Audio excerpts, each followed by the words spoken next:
Good evening. We said we would go, and now we have gone. And it is time to bring the 4 astronauts of Artemis II back home down to Earth.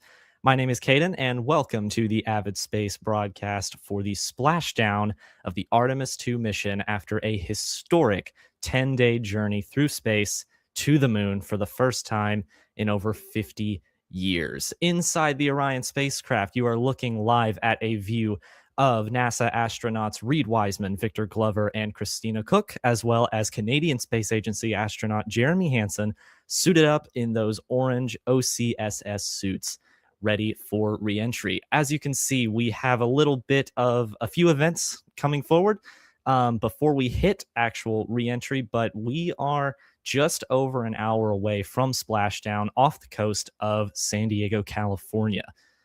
In case you're unfamiliar, over the past 10 days, Artemis II has made a legendary journey beyond Earth to fly around the moon for the purpose of testing NASA's Orion spacecraft ahead of future landing missions as part of the Artemis program.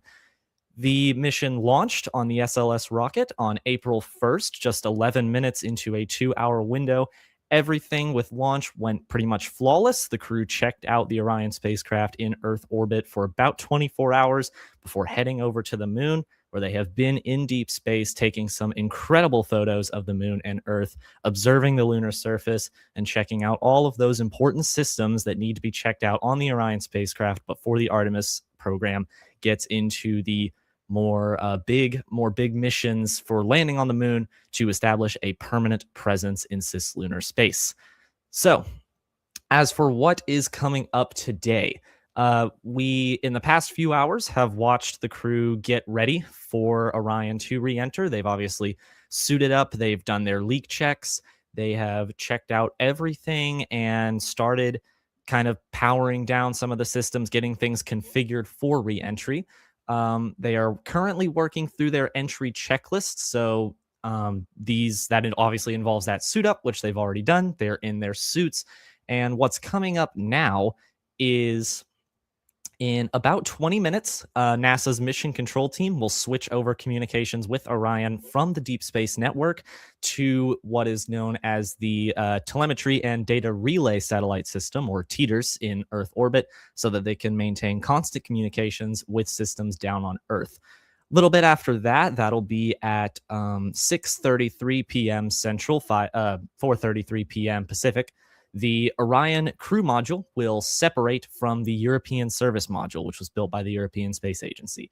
The service module is what basically carries all of the important life support systems. It's also got the solar arrays on it. And they've switched away from the feed now, but if you've looked on the NASA stream, those views that you've been getting have been from cameras on that solar array.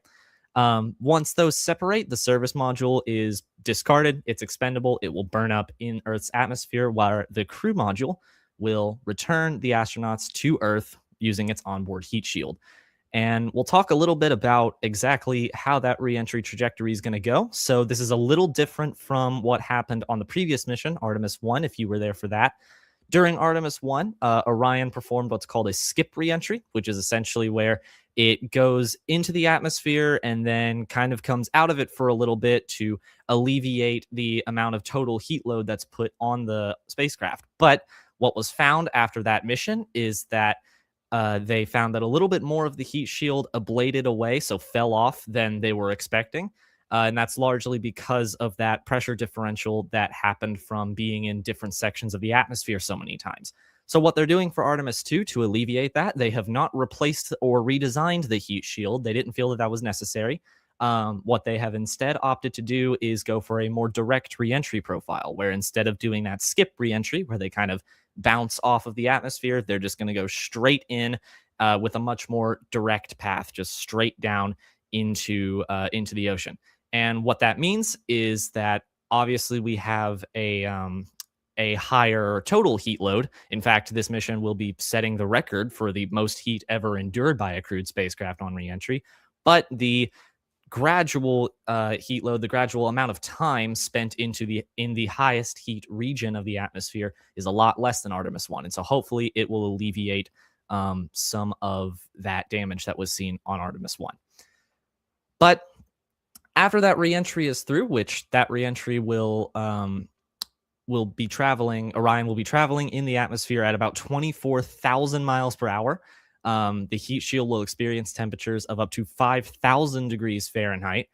And once we're through that and we regain communications with Orion, because we won't have them during reentry because of the plasma blackout, about 13 minutes after we first hit that entry interface, Orion will splash down in the Pacific Ocean. That is currently expected to happen at 7:07 p.m. Central Time, 5:07 p.m. Pacific Time. So a lot of things coming up. We've still got a little bit until that splashdown actually happens, but we are very close, as you can see on that onboard camera. And if you've been following on stream for the past few hours, Earth has been getting much, much larger in our field of view. So if you have any questions that you want to ask in chat, you can do that by pinging @question followed by your question. I actually see that we already have a few here, so I will pull those up. The first one that I've got, this is from Nathan Ziegler, so actually a member of the Avid Space team here. Let me pull that up. He asks, what's different between the heat shield on Artemis I and Artemis II? The answer is nothing, actually. They are the same design. And as I mentioned earlier, the big difference between these two missions is the trajectory that Orion is going to be following through reentry. So the NASA teams kind of observed that damage that was found on Artemis 1, which, by the way, was still within safety margins for a hypothetical crewed flight. It's not like if people were on Artemis 1, it would have resulted in a loss of crew. That wasn't the case. It was just a little more charring than they expected. But they opted not to redesign or replace the heat shield, but instead follow a different trajectory that will most likely result in less damage. So, our other question comes from Andy Alder one, says, have they put the toilet seat down? So yeah, this was a this was a thing that was kind of bugging a lot of the folks at NASA for a little bit. And essentially the toilet has been having some issues throughout Orion's journey. But to answer your question, it's not exactly, there is no down in space, but the toilet has been powered off. They did power the toilet off a couple of hours. So it's been a little problematic. I'm sure the NASA teams will look into that after the mission is over. But yes, the toilet is essentially down, as in powered down.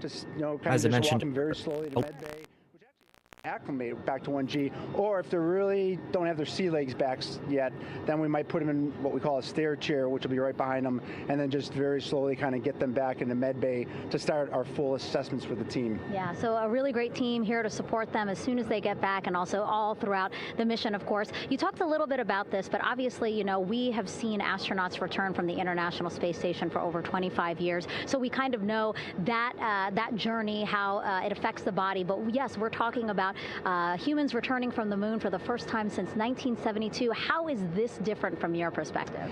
So it's different in one very significant respect. With on Apollo, for exercise, they had something called the Apollo Exergenia, which was basically just a little canister with some ropes, and they would have some resistance and kind of do that. And the Apollo astronauts really liked that. They liked the ability to exercise, because you decondition from a musculoskeletal standpoint, you lose your strength and your stamina very quickly.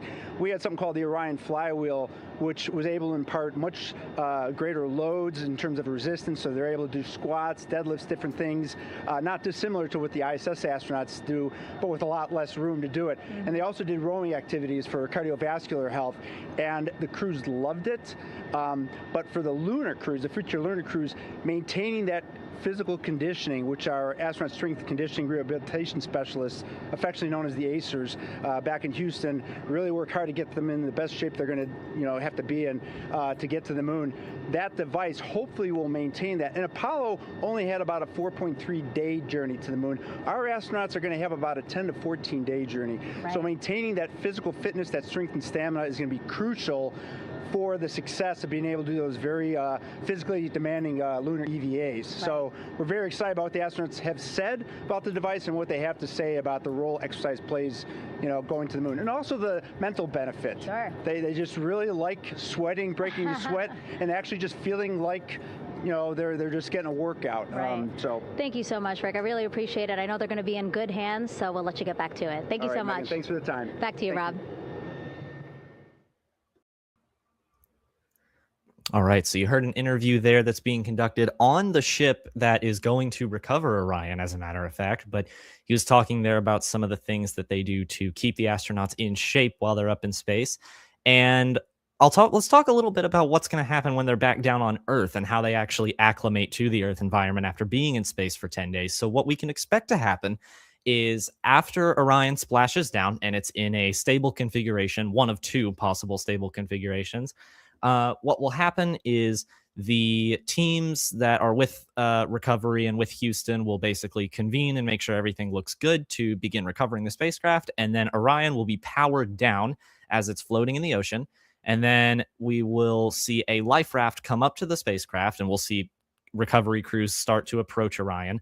And then we'll see the 4 astronauts taken out of the spacecraft and basically helicoptered over to a nearby ship. That ship, I believe, is the USS. Let me see if I can find the name here. I know it's somebody's name. I cannot seem to find it. If anybody knows, that would be awesome. Oh, wait. Yes, it's the USS John P. Murtha. That is correct. Okay. But they will be recovered from the spacecraft and taken to that ship where they will have a bunch of medical checks done on them, basically making sure that they're all good or as good as they can be after being in space for 10 days. They'll be taken into, if they need like some sort of extra assistance, they'll be taken into the medical bays on the ship. And then they'll be good to just start walking around and getting acclimated back to Earth gravity. As for the Orion spacecraft itself, it will be brought back to shore in California and driven, I believe, by truck to Florida, to the Kennedy Space Center, where they'll begin basically decommissioning it. There are some components within the spacecraft that can actually be reused, not the pressure vessel itself, which is like the shell of the spacecraft that the astronauts actually live in. That will not be reused. But some of the avionics boxes, some of the computers basically that run the spacecraft, those can get reflown. And I believe there are actually some avionics from Artemis I that are being reused on Artemis II. So very fun stuff there. So you cannot say that SOS and Orion is not reusable at all. There are some components of Orion that can be reused.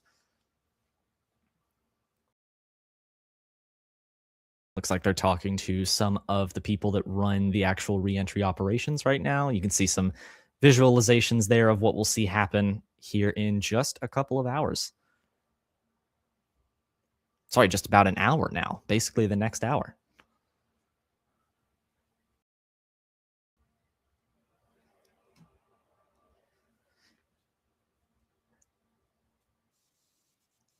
And so for Artemis II, we are going to fly a profile that ensures the spacecraft will not see that same type of pressure profile. And so the char losses seen on Artemis II will not be like the ones that we saw on Artemis I. Rick Henfling indicated that the orientation of the spacecraft and the shortening of the distance of transit to the splashdown zone from the point of entry interface when we reach the top of the Earth's atmosphere, which will be coming up at 6:53 and 30 seconds p.m. Central Time, should do the trick in minimizing the deleterious forces against that heat shield that were noticed on the Artemis I mission. We think we see a beautiful sunrise over the west coast of Australia.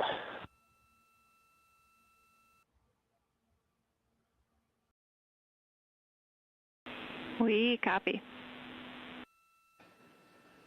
Commander Reed Wiseman reveling in his final hour in space on this mission as Integrity is passing over the southwest coast of Australia now at an altitude of some 7,600 nautical miles. You can see the gauges there on the bottom right. We are just 8,700 miles from Earth and descending rapidly over 233,000 miles away from the moon. They are very close. And of course, this is just the shameless plug, but if you like what you see here, if you like what you hear, just feel free to leave a like, subscribe to the channel, and if you like, sign up to be a member for the channel. We always appreciate that. We appreciate all of our supporters. It keeps us going here at Avid. There's another view of the astronauts inside Orion, the spacecraft that they have dubbed Integrity.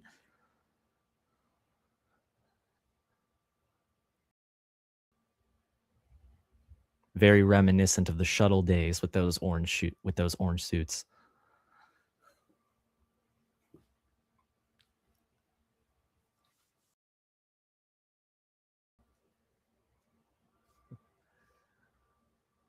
Thank you, Lucid, for correcting me in the background. The chutes are also orange.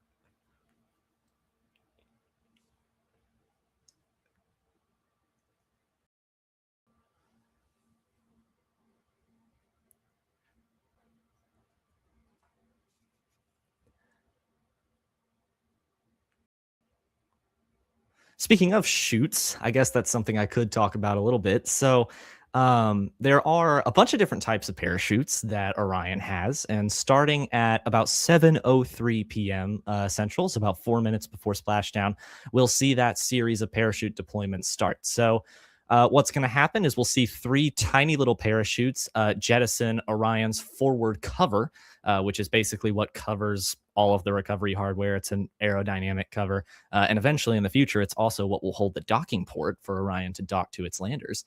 But following that, shortly after, two drogue parachutes will deploy. These two parachutes are not meant to be strong enough to actually hold it and slow it down enough for splashdown, but it slows it down enough in the atmosphere to deploy the main parachutes, which will come about a minute after the drogue parachutes are deployed.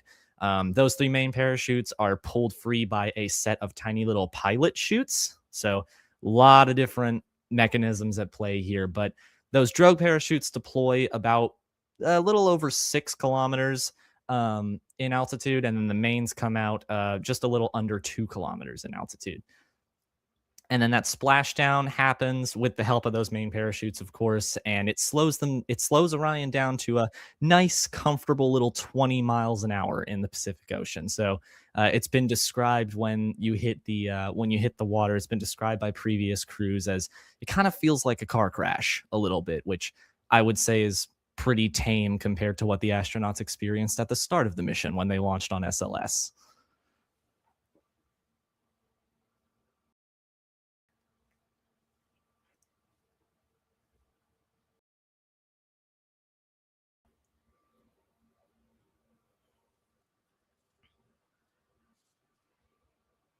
That is correct. Person in chat just said the drogue parachutes help orientation. That is true. And there are actually two different orientations that are considered stable for Orion to land in the ocean. There's stable one, which is what you would expect Orion to look like when it splashes down. It's where it's standing up. The narrow part is facing the sky, and the wide part that has the heat shield on it is in the ocean. But actually, there is another configuration that is considered just as stable, and that is that it can splash down upside down. So we're not expecting that to happen today, but the stable 2 configuration is if you're say you're in some rougher seas than usual, or maybe you lose a drogue parachute, or something results in Orion landing upside down where the heat shield is facing up and most of the spacecraft is actually underwater. That is considered a stable orientation, and there's nothing for the astronauts to worry about if that happens, other than maybe the blood rushing to their heads. But what happens if that occurs is they can just kind of flip the spacecraft the other way and recover the astronauts that way. At least I believe that's what they do. I don't really see how they could do anything else. But of course, we're not expecting that to happen. We want all of those parachutes to work properly, and the seas are actually very calm. I believe they mentioned earlier that winds are only like 10 knots right now, which is pretty good. So we're not expecting anything like that to happen. We are expecting that stable 1 configuration. But just know that if we get to splashdown and we see Orion flip over upside down, that is still a stable configuration. There's nothing to worry about.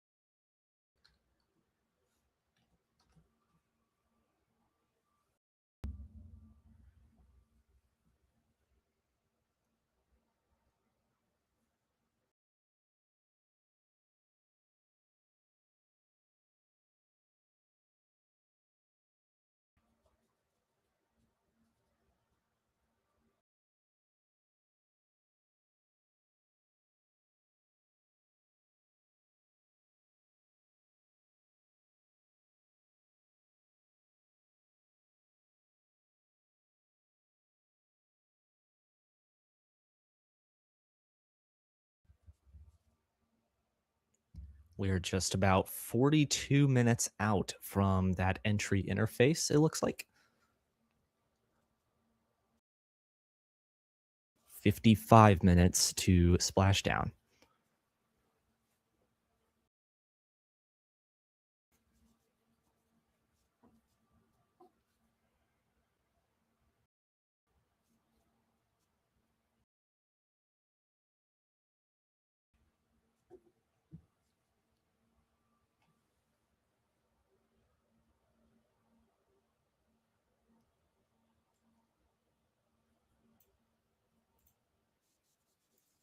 Orion. That's absolutely right, yeah. But first of all, on behalf of the crew of USS John P. Murtha, Megan, thanks for having me on today. Happy to tell you what we're doing and excited to get the interview started. Yeah, absolutely. Why don't we actually take a look at the flight deck here? We'll start there. Basically, we also, while watching this weather balloon float away, we noticed all 4 helicopters leave the flight deck. We now have an empty flight deck. We had 2 imagery helos as well as the 2 crew helicopters that will go recover the crew. This is just one of the many things that, again, our ship of 550 people, it's something that you oversee as commanding officer. Yeah, absolutely. Every commanding officer, I would say really every naval service member, our priority is always safety. Wow. And as the commanding officer, I take That's that an as awesome one of my view there primary from one of roles the here on board. recovery Mission accomplishment and helicopters. support and safety always. So my day really has, I would say my message to the crew has sort of changed over the past 24 hours. As we're leading up to today, we've been building up the excitement and motivating the team for the training that we've executed. But really over the past 24 hours, now I'm trying to get us to slow down a little bit. Trust our training, right? Don't believe all the hype. Don't believe everything that's going on. Just let's trust what we've done to get to this point. And if we do that, we'll be successful today. Mm-hmm. And also part of the big success is obviously the coordination between NASA and the U.S. military. How does it feel being able to support the human space program we have? Yeah, I mean, since 1959 with Mercury, Gemini, Apollo, the history between NASA and the Navy has been in lockstep. But like any other skill, if you don't practice it regularly, that skill atrophies. So we've had a few decades off from that. But, over the past 4 or 5 years, really with this ship over the past year, we've constantly trained and working for this moment right here. Building up the hype, but to get to this point today, to be able to trust all the training we've done. We worked with, working with NASA, the Air Force, the medical team, dive team. You want to talk about high performance organizations coming together, working in unison? We are seeing that here on board the USS John P. Murtha, and I can't be more proud of all the work everyone's doing. Yeah, you had some great words this morning saying just that, again, that it's really nice to see everybody working together and so excited. I mean, you just became the commanding officer of this ship back in February. How does it personally feel for you to be a part of this historic moment today? Yeah, I mean, first and foremost, I'd say any opportunity to command any warship in the United States Navy is a tremendous honor, is a pinnacle of any naval officer's career. That being said, as my change of command was approaching, and I realized that Artemis was going to be in the window here, to say that I'm humbled and honored to be here is an understatement. What really just excites me is the opportunity to see this crew, who has been training so hard over the past year plus, come together. It is what inspires me. Listening to NASA and the ownership and pride they take. They make my crew better. I think we're making NASA better together. That synergy is something that I'm happy to see and hopefully take forward with me in my career. Yeah, it's all about partnerships. We couldn't do it without you, and we couldn't have gotten to the moon without our international partners as well. So thank you so much, Captain. It was really great to have you here today. Thanks, Megan. Awesome. All right, Rob, back to you. All right, so you heard one of the members of the recovery team talking there. Just a reminder, we are 51 minutes out from Artemis II splashing down in the Pacific Ocean. Our next milestone coming up here in, it looks like about 18 minutes, is the jettison of the European service module from the crew module. So as I mentioned earlier, the European service module is what holds most of the life support systems. It's what provides Orion with most of its power through those solar arrays.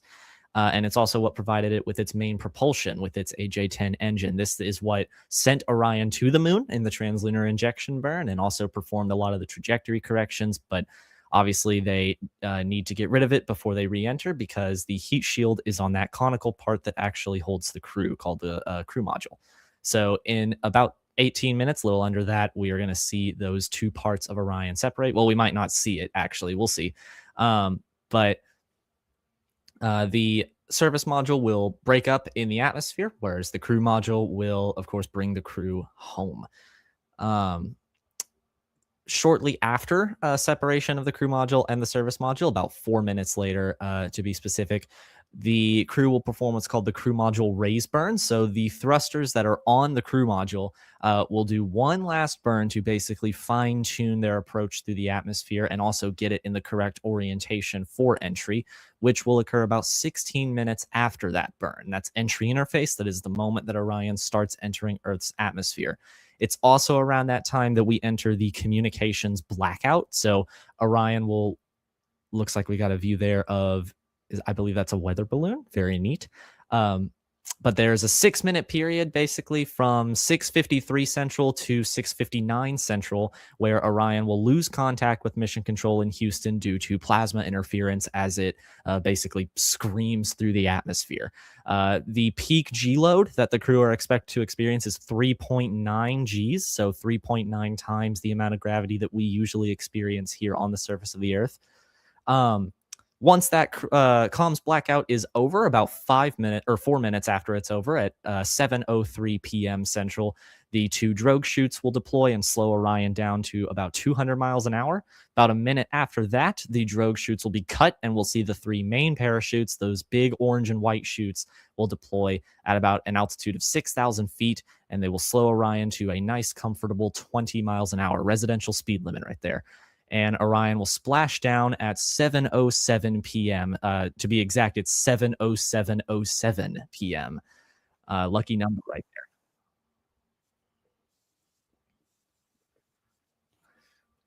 They will cut those main chute lines and make sure Orion is in a stable orientation.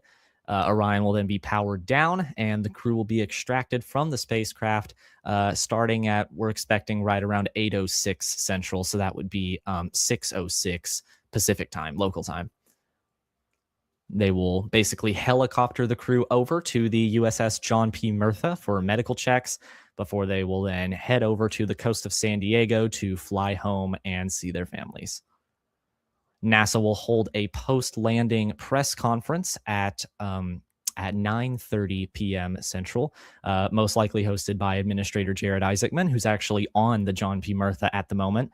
And they will discuss the results of the landing, how everything went, and most likely also talk about the medical status of the astronauts as well.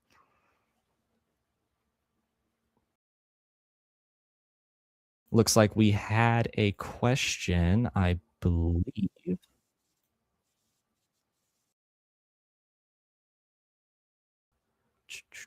That should pop up on screen momentarily, I believe.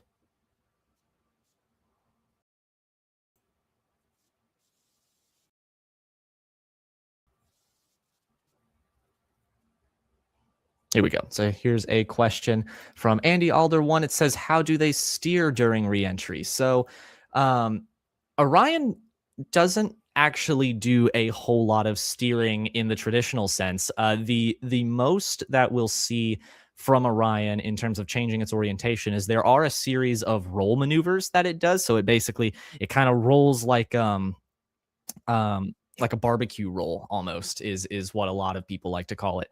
And it does that just with its tiny little thrusters that are on the crew module. And most of those roll maneuvers, I believe, are pre-programmed. So they're just sent to the spacecraft. It commands to do it at this mission elapsed time, which is the time from liftoff. And it will do those maneuvers, and that's kind of done as a way to reduce heat loads and kind of evenly distribute the amount of heat that the thermal protection system receives. Now, the astronauts do have the capability, if they need to manually take control of Orion if they see that maybe it's not rolling as it should or something and they need to do it themselves, but that is not expected to happen. That is a sort of worst case scenario type thing. But most of those roll maneuvers are done pre-programmed or commanded beforehand. But it's not like the space shuttle where you see like significant banking maneuvers that are done to steer the trajectory. It's pretty much on a set, not quite ballistic, but basically ballistic path. And it's going to land at a certain spot. Capsules do not have the capability to sort of change their trajectory on the fly, unlike things like the space shuttle. Very good question. And if you want your question to pop up on the screen and get answered, of course, you can do that in the chat using the ping @question followed by your question. Seeing a very good view there of mission control in Houston. We saw just a second ago those recovery teams out in the Pacific Ocean ready to send Orion off to San Diego and recover the crew.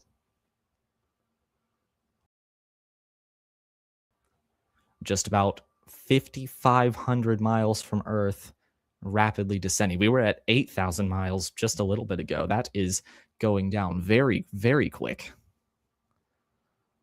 Another thing I will mention, oh, that's cool. It says next stop Earth. That's neat.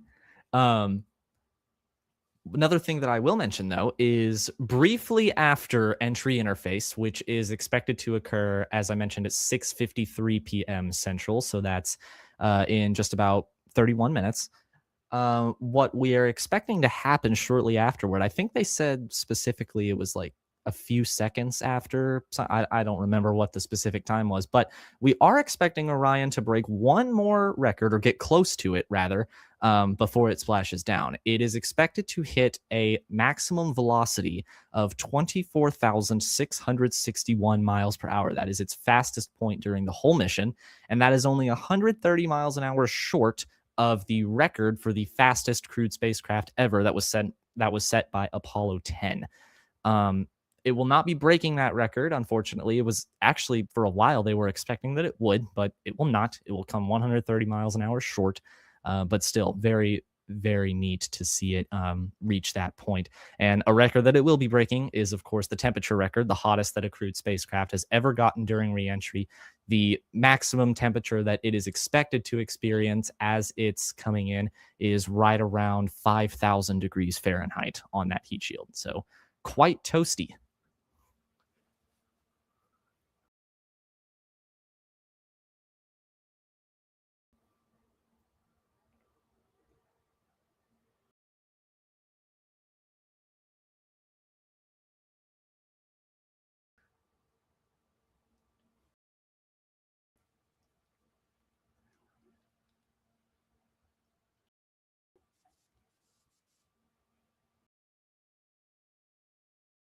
Scheduled 43 minutes from now. We're just 9.5 minutes away from the crew module service module separation.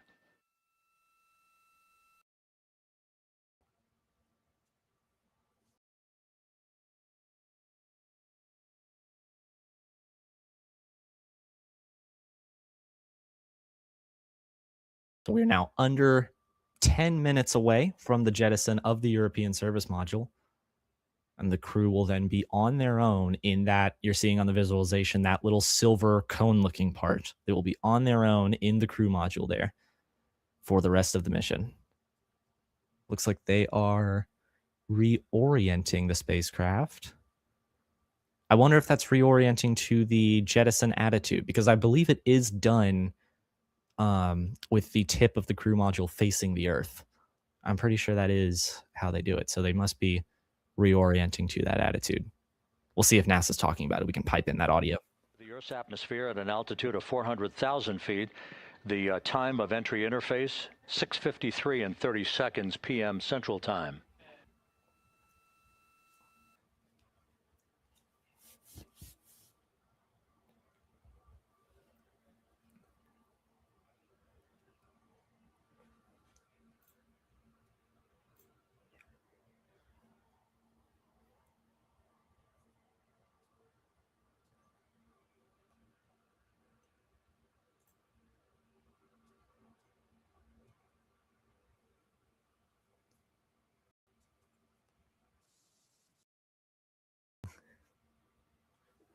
All right, well, that was the voice of Rob Navius, legendary man within NASA, been around since the shuttle era, just talking about some of the events that are upcoming.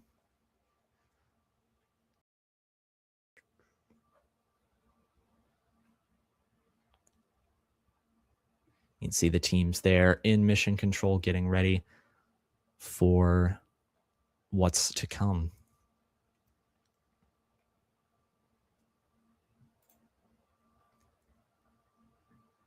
And there is one thing that I want to talk about briefly that I haven't seen very many people covering. So you can see in the bottom of your screen there, if they are still showing it, yes, underneath the label that says Capcom, there is a little plush. It looks like it is a Rainbow Ninja unicorn. That is official terminology from NASA. That is what they're calling it.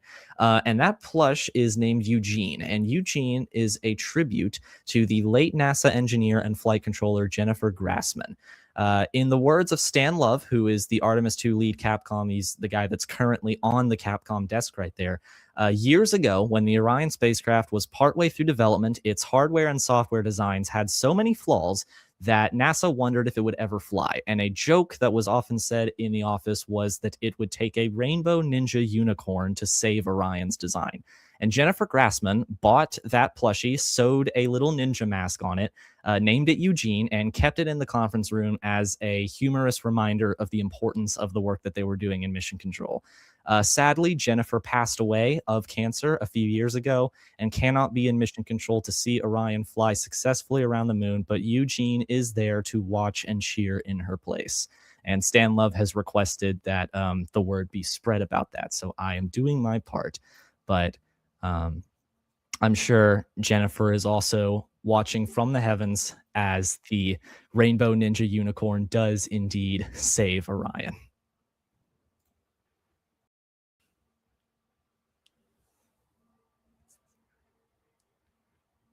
That's a very, very gorgeous view of the spacecraft from the solar array wing, a view that we will only have for a few more minutes before that European service module is jettisoned.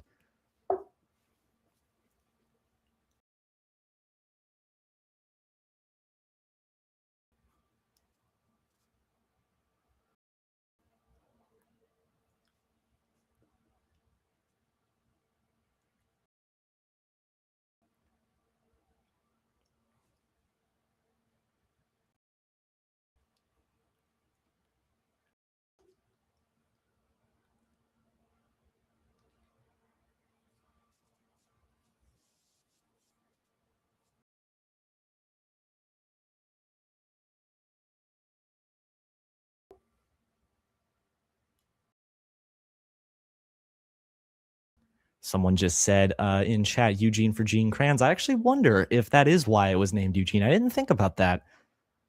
But yeah, Gene Kranz was the heart of mission control, not just for Apollo 13, but for a lot of the early missions in Mercury, Gemini, and Apollo. So I do wonder if maybe that's the reason it was named Eugene.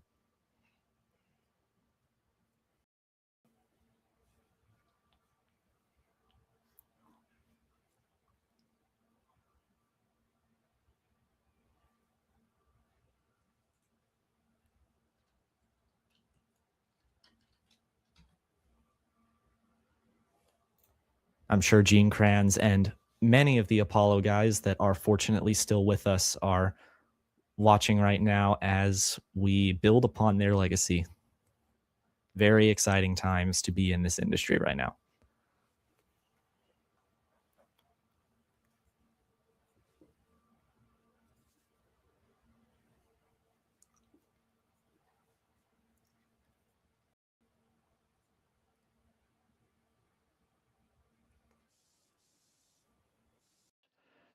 Left in this mission, splashdown scheduled 36 minutes, 39 seconds from now.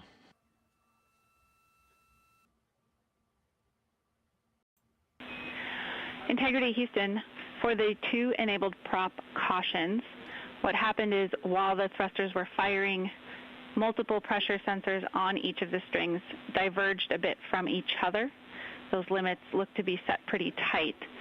We think it could happen again when the thrusters fire in the future, so we are going to suppress those messages. We concur with suppress, not inhibit. Thank you. That exchange between Jackie Mahaffey, our Capcom for tonight, and Reed Wiseman aboard Integrity, indicating basically to ignore sensor data. All of Integrity's systems are in good shape.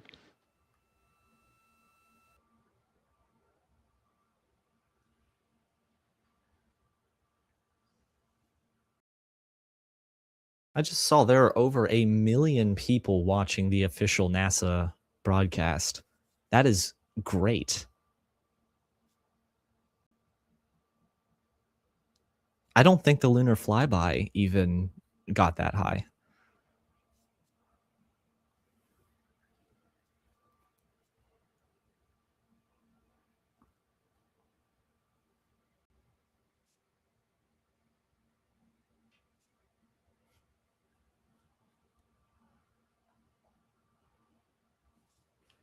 Yes, Izada, I am sure that Buzz Aldrin is watching very eagerly.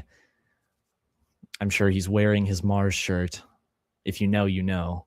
I cannot say what that shirt says on stream, but I'm sure he is eagerly awaiting what comes after this.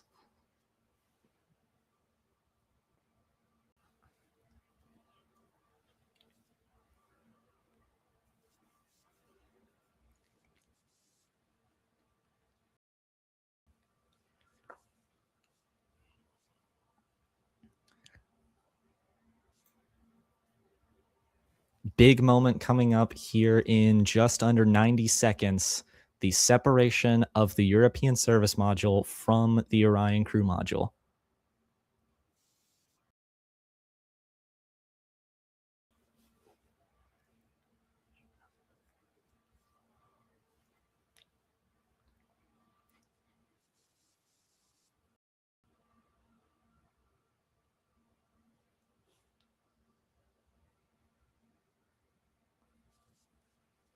Hopefully we'll get some views of that separation from this camera. Don't believe we did during Artemis I.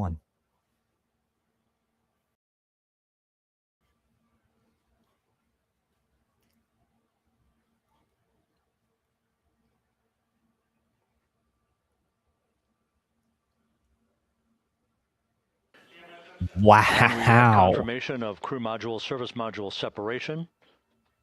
And a great view, albeit momentarily. Look at that. Houston, good step on board. Houston copies and concurs.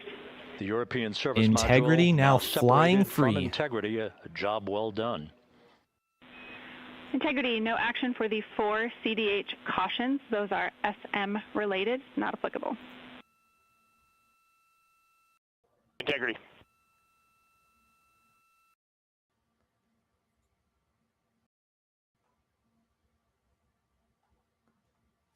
A phenomenal view. That heat shield was looking pretty good in the few moments that we got to see it. So the 4 with astronauts Integrity now flying free on its own for the remaining 32 minutes of this mission. Next up, the raise burn, a 19-second firing of Integrity's thrusters. Good GPS 2.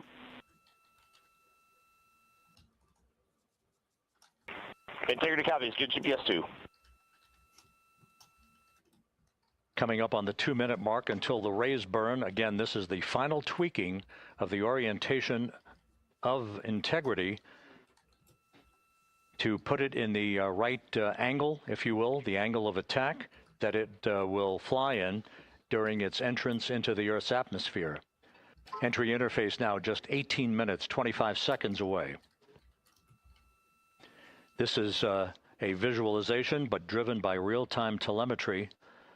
This is the maneuvering of Integrity to the raise burn orientation.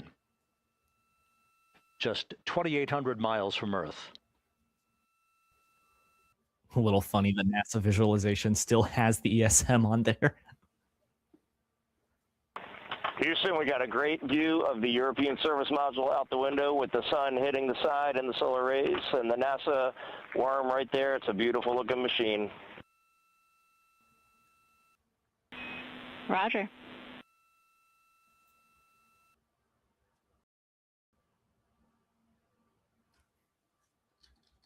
And we have completed the maneuver to the raise burn orientation, 1 minute away from the raise burn.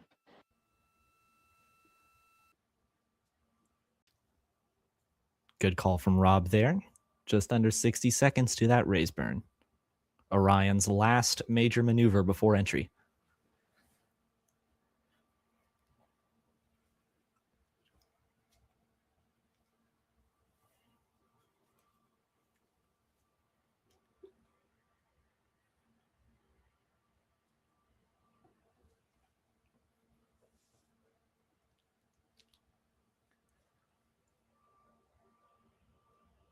That was a phenomenal view from the service module. I honestly was not expecting that we would see that.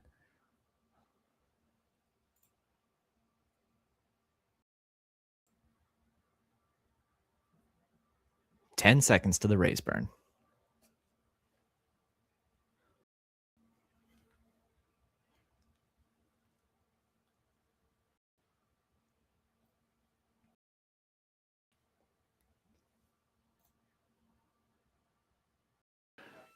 And the crew module raise burn is underway, a 19-second firing of the thrusters, and we have a completion of the burn. Great call out. The raise burn is complete. Orion is in its final orientation before entry interface. The crew is coming home. Integrity, good. CM raise burn. Your flight path angle is within limits. Within limits. That is amazing to hear. Integrity copies. Looks good on board, Jackie. So the final maneuver is now complete. Our trajectory for a splashdown in the Pacific 29 minutes from now is set and will not be amended any further. And we have the right angle of attack to mitigate any excessive heat loads on the vehicle during entry interface. Integrity Houston, a heads up about comm coverage. When you perform the 180 roll, for the first minute or so in that attitude, we expect about a minute LOS. We copy. Some great call outs there from Rob. There is no going back now. The trajectory is set. So for those who are watching the series of events coming up, we will enter the first traces of Earth's atmosphere 14 minutes, 45 seconds from now. 6:53 and 30 seconds is what is pegged for entry interface at an altitude of 400,000 feet, traveling at approximately 34,800 feet per second, range to touchdown or splashdown 1,701 nautical miles. 24 seconds after entry interface, we will enter a 6-minute blackout period in which we will lose communications with the crew. This is expected due to the buildup of plasma around the vehicle. That's an ionization effect due to the collision, if you will, of the velocity of the spacecraft with the friction of the Earth's atmosphere. That 6-minute blackout is expected to begin at 6:53 and 54 seconds p.m. Central Time. During that period of time, we will reach our peak speed of 24,661 miles per hour. That comes just short, based on unofficial data from the flight dynamics officer right now, will come just short of the velocity record set by Apollo 10 of 24,791 miles per hour in 1969. We expect peak heating on the vehicle at 6:54 and 52 seconds p.m. Central Time, a minute and 22 seconds into entry interface.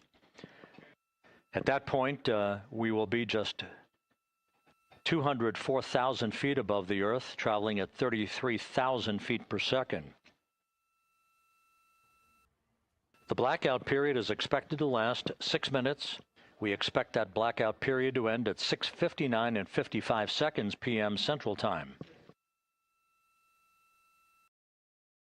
From the end of the blackout period until splashdown, it is just 7 minutes, at which point we'll start deploying the series of parachutes to slow integrity down to an ultimate splashdown velocity of just 19 miles an hour. We see the same, waiting for the 180 rolls.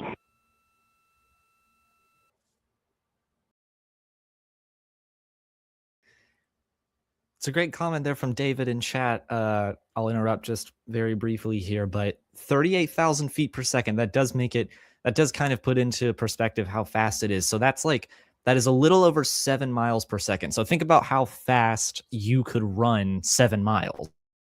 How much time it would take you to do that. Orion is doing that in 1 second through this entry interface period. So just to put into perspective the speeds that those four are traveling at during this point.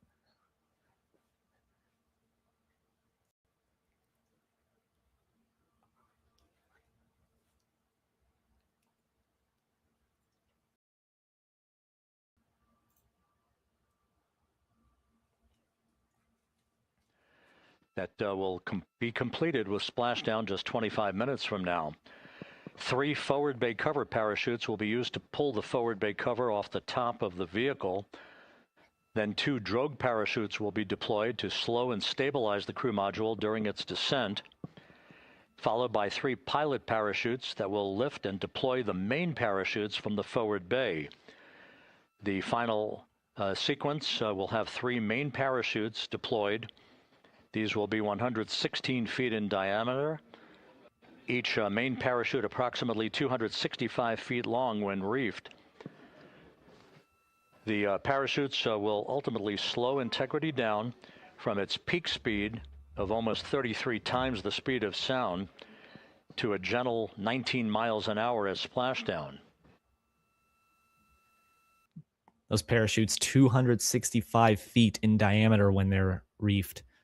Just think, or did he say? I think he said 265 feet long. So I'm not sure which one he was meaning, but still, almost a football field. I'm getting my freedom units quota in here.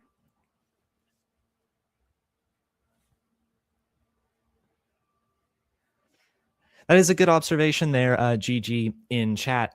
So you might wonder, why doesn't Orion use Starlinks to get some good views during reentry? Well, that's not really the whole equation. A major reason that we see those clear views during reentry for Starship is because Starship is so large that the wake that it creates during reentry actually gives comms lines a sort of way out of that ionization effect that is caused by the plasma in reentry. But since Orion is significantly smaller, it doesn't necessarily have that luxury. Now, we did actually get some live views of reentry. They were kind of choppy during Artemis I, but that was because of that skip reentry that Artemis I did, like I mentioned. And oh, speak of the devil, look at that. Looks like those are views from inside the crew module, looking out at the horizon, or at least the crew are seeing the horizon at the moment. But we did get those views because of that skip reentry, because it bounced out of the atmosphere briefly and it was no longer in that plasma wake and the comms were not blocked by that ionization. But Artemis II, as I mentioned earlier, is not following that skip reentry path. It is much more direct. And so for 6 minutes, from 6:53 to 6:59 Central Time, we will not have any communications with Orion whatsoever. And unfortunately, Starlinks would not solve that. As awesome as it would be for Artemis to use Starlinks for things like launch, doesn't help on reentry. Down.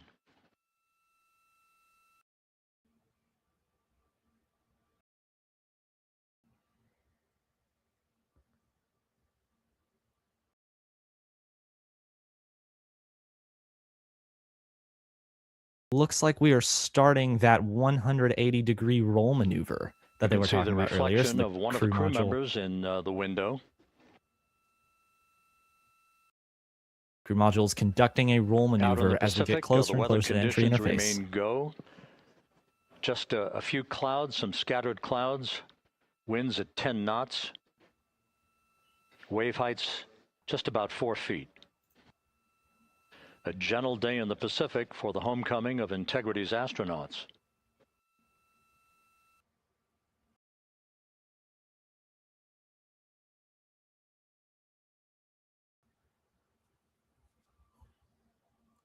If only Orion had windshield wipers.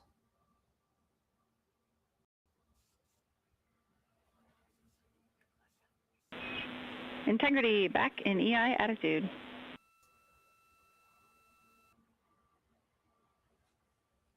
You heard that call out.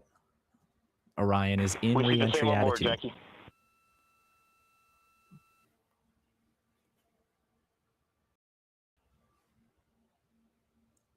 We are just under 8 minutes now from atmospheric entry. Crew and vehicle are configured for entry.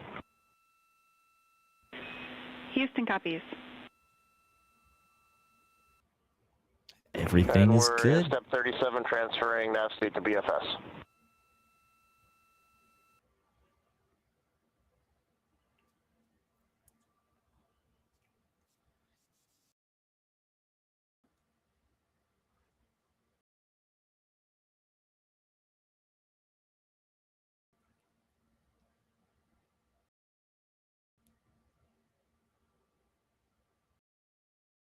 And Houston, in instruction 509, we are not below 0.2.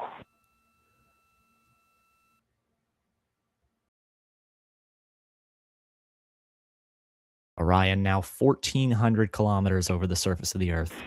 Integrity, no action required. Integrity. And in just under 20 minutes, that number will be 0.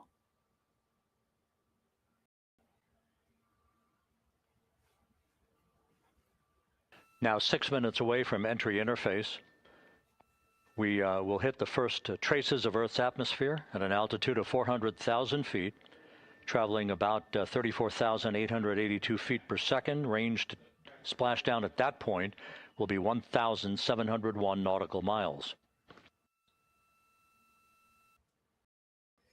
A 10-day journey of taking phenomenal photos with their phones, leaving Nutella jars unguarded, breaking Microsoft Outlook, doing the 6-7 gesture, and talking to presidents is about to come to an end. And once again, just a reminder, some 24 seconds after entry interface, we do expect to lose communications with the vehicle and the crew during a 6-minute blackout period when a plasma shield will build up around the spacecraft due to the ionization, due to heating effects. And Flight Dynamics has just confirmed we will have a blackout period of exactly 6 minutes in duration. And once again, that's due to the fact that a plasma buildup around the vehicle will prevent communications and data, so we will not be able to talk to the crew members at that time, nor will we receive data here in the flight control room. Houston, everything is looking good on board. Just confirm no pre-EI downloads.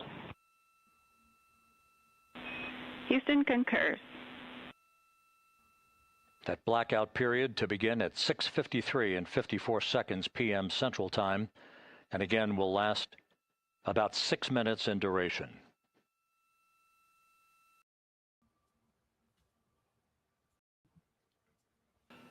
We're 4 minutes away from entry interface.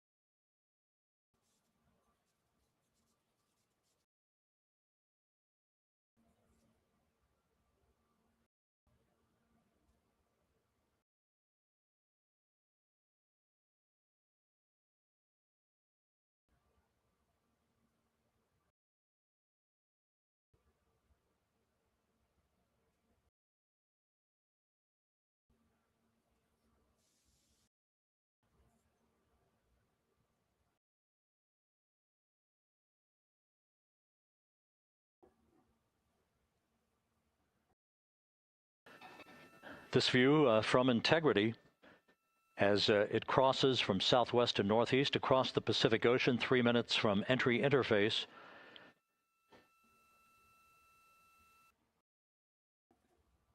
"16.5 minutes till splashdown."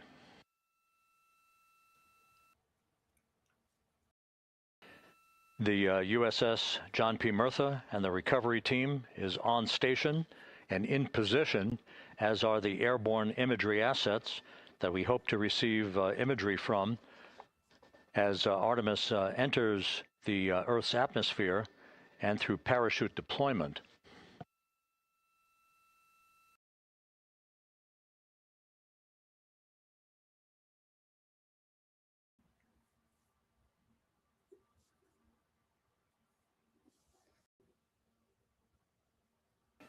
All of Integrity's systems are in great 16 shape. minutes The from crew splashdown. is ready to...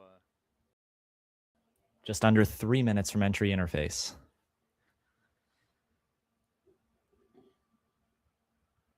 Issues with the vehicle, no issues with the crew. And the weather at the splashdown site is go.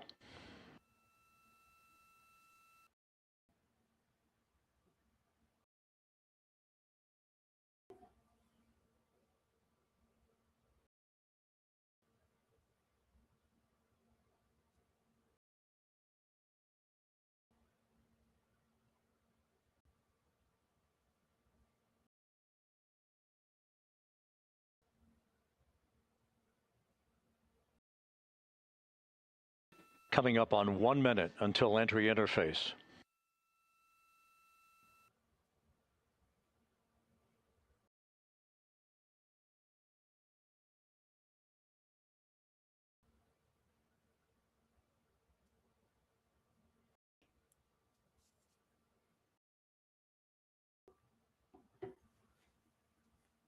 Mark 1 minute until entry interface.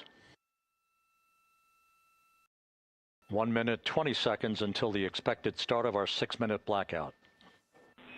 It is Integrity, time go. 1 minute to a 6-minute blackout. Integrity.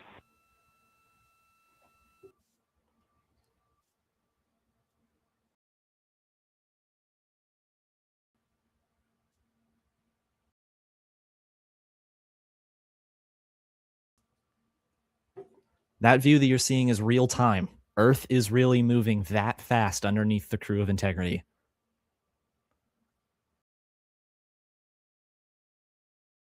Or more accurately, Orion is moving that fast over Earth. 10 seconds till entry interface.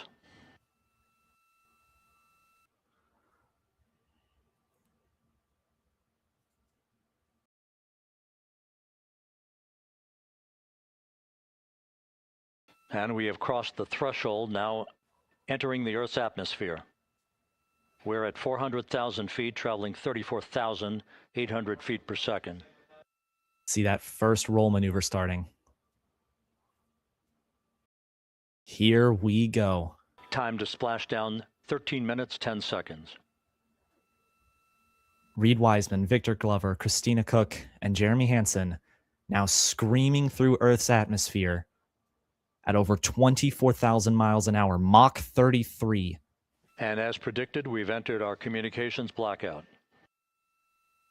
For the next 6 minutes. Blackout period. No voice, no data from the crew.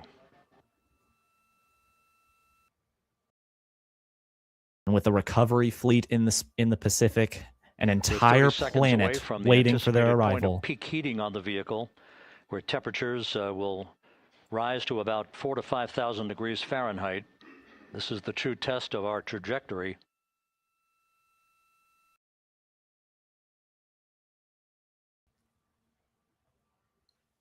And from the G5 aircraft in the vicinity of the splashdown zone, this view of Integrity.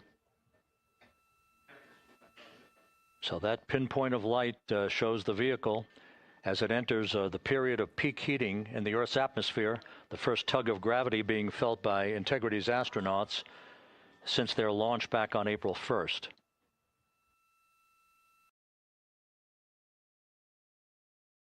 During this period, Orion will experience temperatures upwards of 5,000 degrees Fahrenheit.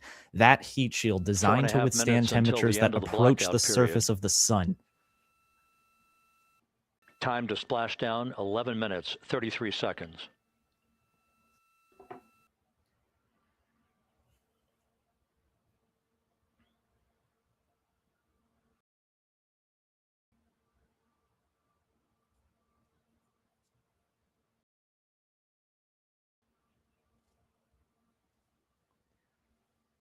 We're now 3 minutes into that plasma blackout. Halfway through. 11 minutes to splash down.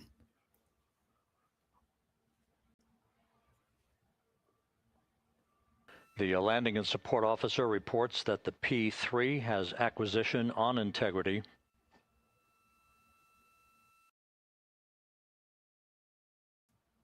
Artemis II 3.5 experiencing minutes a left peak. in this blackout period. This is a visualization of the plasma buildup around the spacecraft and the repelling of that heat on Integrity's heat shield.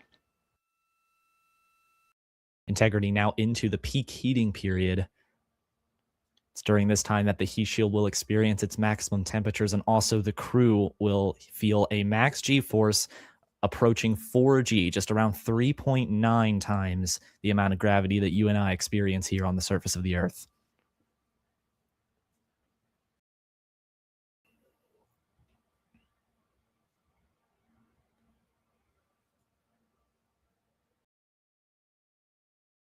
That velocity, an approximation. Flight dynamics reports. The expected maximum velocity that the crew hit was 24,661 miles an hour. Like I said, just over Mach 33. 43 miles above the surface of the Earth. Under 10 minutes to splashdown now.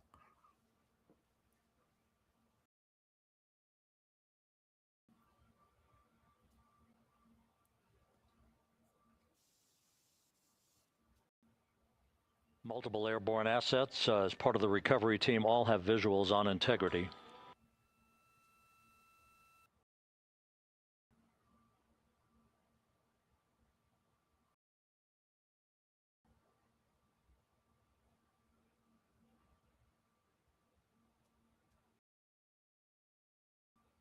And the WB-57 flying in the splashdown zone also has a visual.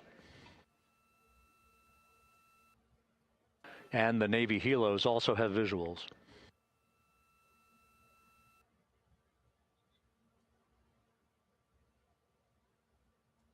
We're still in the blackout period. Still do not have communications from the crew. No communications from the crew, but the recovery fleet does have visual on integrity.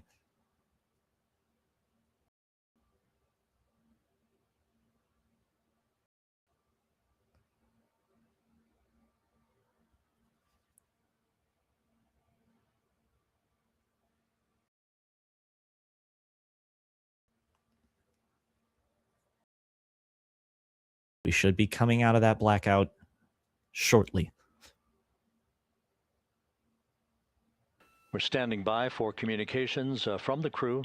We should be out of the blackout period less than a minute from now.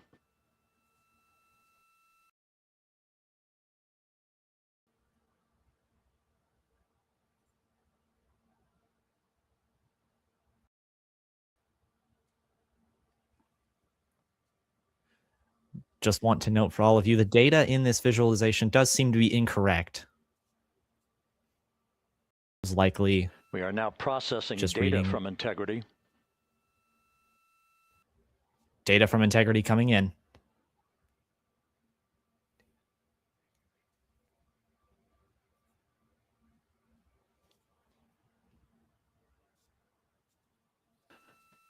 Landing and support officer reports the small boats are en route to the splashdown target zone. There she is. Looks like an infrared view there of Orion integrity as she screams through the atmosphere.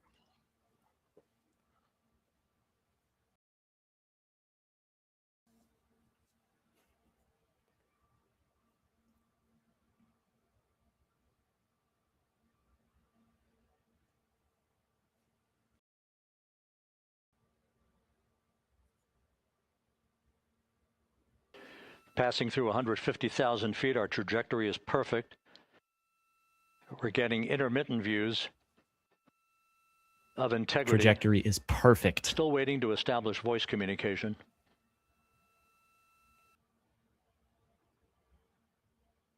Integrity, Houston, comm check, post-blackout. Houston, integrity, we have you loud and clear. And there they your are. Trajectory is nominal, and your recovery teams have visual. Guidance looks good. No action for the enabled internal camera controller fail. Big cheers from the viewing room here in Mission Control as voice communication reestablished with Commander Reed Wiseman. Four For human America heroes, and a loud waiting and world, clear. Integrity is 5.5 minutes away from coming home. Safe and sound inside Orion integrity, 5.5 minutes from returning to Earth. Passing 100,000 feet now. Range to splashdown 19 nautical miles.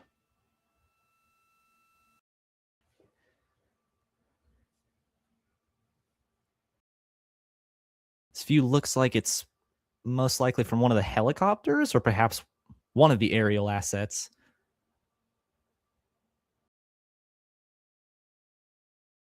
Looks like an infrared view looking up at Integrity.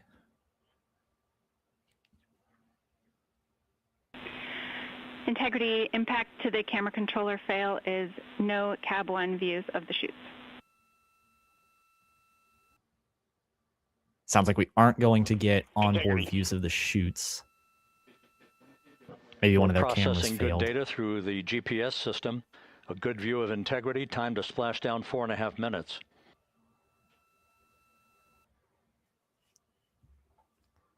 Now through the worst part of And a view of entry. Integrity from the WB-57.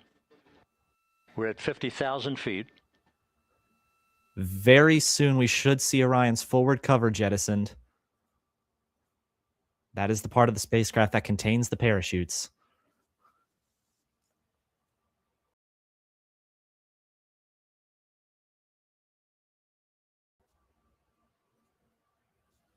That cover will come The off, and very pyros are shortly on for afterward, we'll forward see bay the 2 cover drogue jettison. chutes.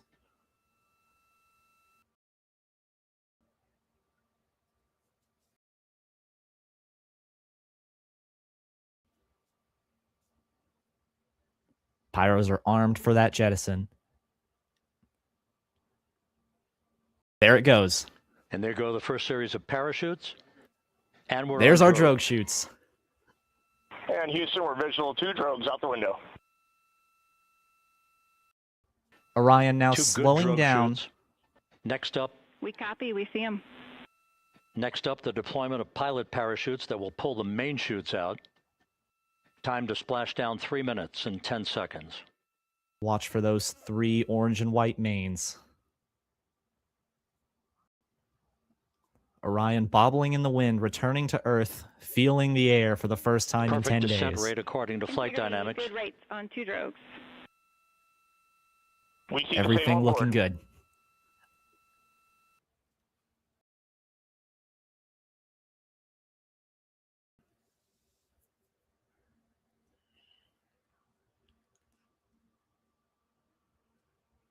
Passing through 10,000 feet. Still on drogues. Beautiful silhouette of Orion there against the blue sky above the Pacific.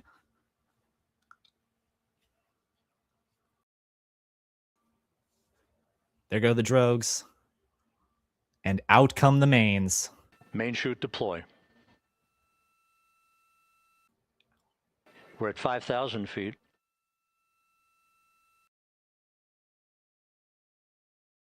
Those Search and chutes recovery should be beacon has been reefing very activated shortly. on Integrity. You can see how much it's slowed down, and we have 3 And we have good 3 good mains. main Out chutes. the window. Good 3 main chutes. Good reefing. Houston Good descent confirms rate. Good rates, and we see 3 good-looking parachutes. Good. Orion now slowing to just 20 miles an hour.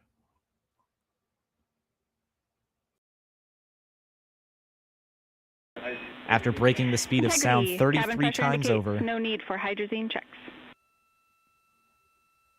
Integrity copies. The Orion astronauts now traveling just under the residential This is a speed limit. perfect descent for Integrity. Its crew sounding hale and hearty on board. Time to splash down 1 minute, 15 seconds.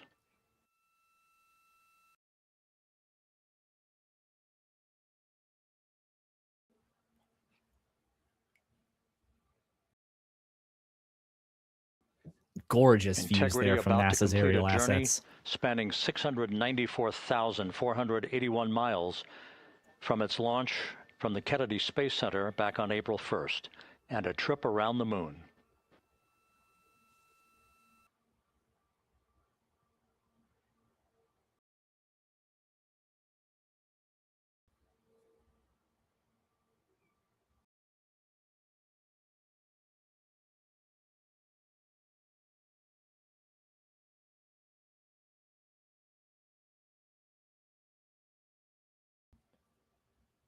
Oh, that's very nice. It looks like we're seeing some of that hydrazine being vented away from Orion. That is nominal. You see those Passing little puffs through coming out. 1,000 feet. That is expected.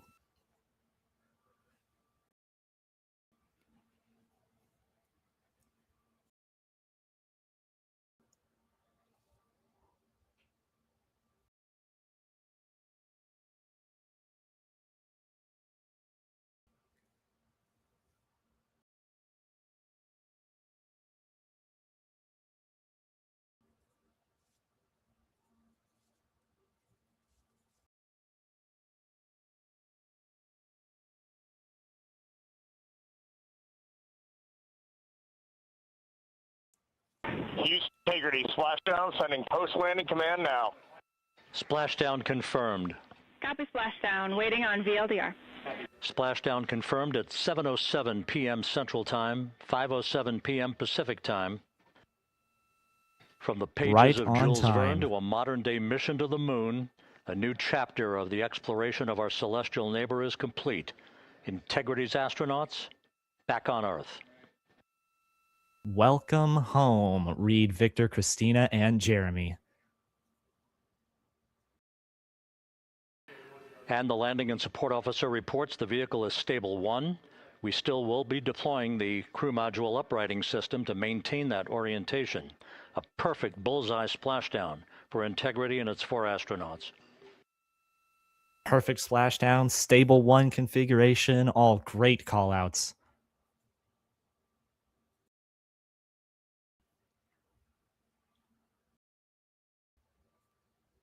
Really could not have had a better descent there from Orion.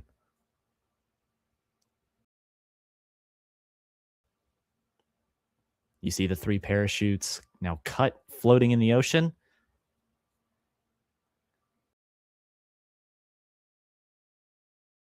They've seen Earth from afar. They've seen the moon up close. Time, 7:07 and 47 seconds p.m. Central Time. We'll get that refined for you. That would put the end of the mission at a mission elapsed time of 9 days, 1 hour, 31 minutes, 35 seconds.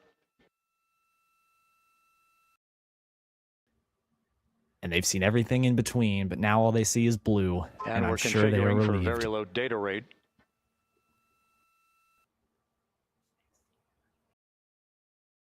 Once again, splashdown occurring in the Pacific, southwest of San Diego at 7:07 and 47 seconds p.m. Integrity Houston, comm check on VLDR.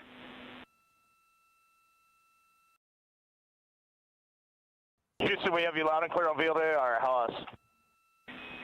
We have you the same. We'll meet you over in post-landing. Good comms from the crew. Perfect communications established. What a journey. We are stable 1, 4 green crew members. Houston copies all. Reed Wiseman reporting 4 green crew members. That is not their complexion. That is the fact that they're in great condition. That's what that means. So stable 1, upright. The crew module uprighting system is being deployed. The 5 airbags being inflated through helium to maintain the upright configuration for the vehicle. This was a textbook entry and a textbook touchdown for Integrity. Reed Wiseman, Victor Glover, Christina Cook, and Jeremy Hansen back on Earth after a journey around the moon.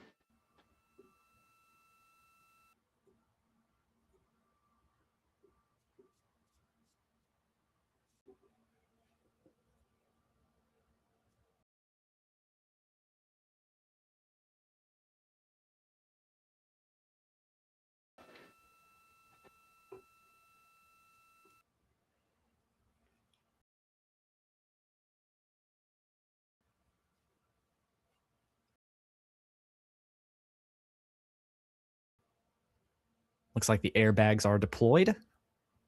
Very good sign that keeps Orion stable in that configuration.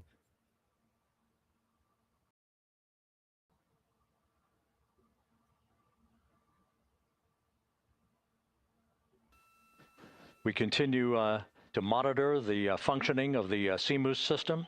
The airbags are being inflated to maintain a stable 1 or upright configuration. And there's a good view from one of the naval helicopters hovering overhead.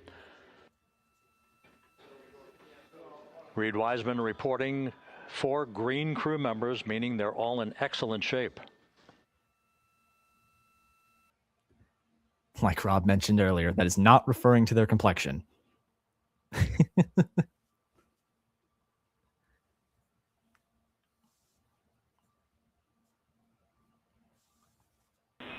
Integrity Houston for SAR beacon and radio. SAR beacon is in for 06, and we're powering the radio now. Go ahead. We see the beacon on. However, the recovery team is not seeing the signal. Your SAW radio uses the same antenna, so you may run into trouble with the radio.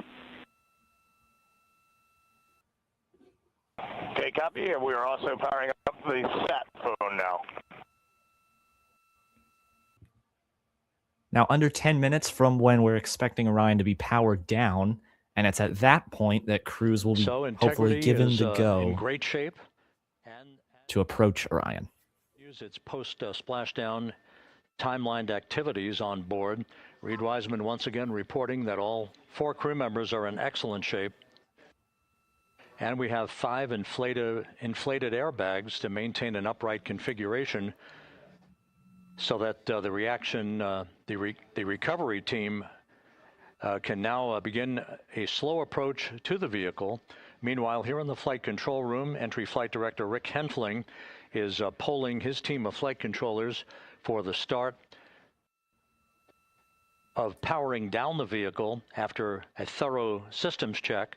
We have no toxic gases to be concerned about, so the recovery personnel can approach the vehicle, but not until we have powered down the spacecraft. That's expected to take a few more minutes.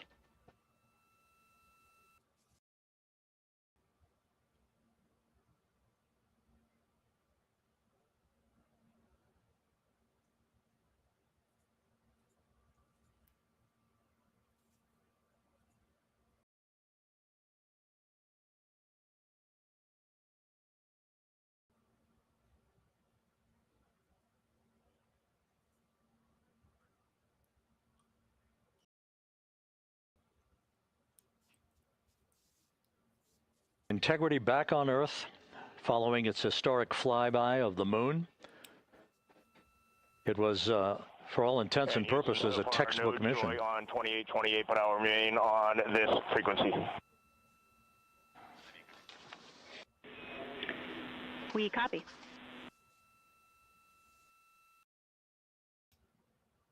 Reed Wiseman indicating some trouble with the SARSAT phone on board.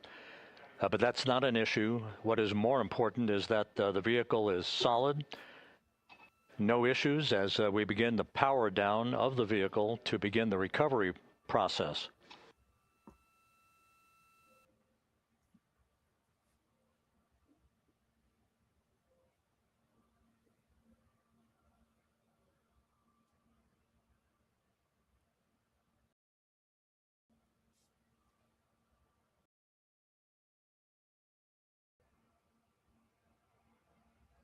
It looks so tiny.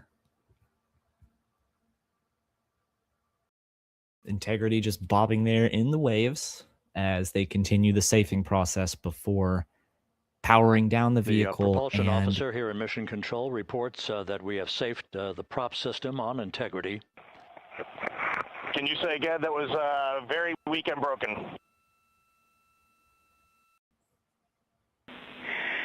Integrity, Houston did not call.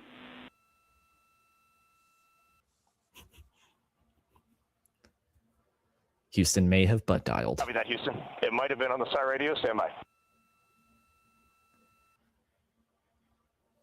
As I was saying, they're safing the spacecraft, getting ready to power it down, and recover those astronauts. All of the milestones were executed in perfect fashion. Integrity entering the Earth's atmosphere right on time, reaching its peak speed shortly after a blackout period began. We emerged from the blackout period, but the recovery imagery airborne assets were able to pick up Integrity's descent almost immediately through entry interface, tracking the vehicle all the way down. And finally, you saw the sequence of chute deployments. First, the forward bay cover being pulled off the top of the vehicle by a series of 3 parachutes. Then the drogue chutes were deployed, followed by the 3 main chutes. That's a great view. That looks like the John P. Murphy in the background. Of Integrity to just 19 miles an hour.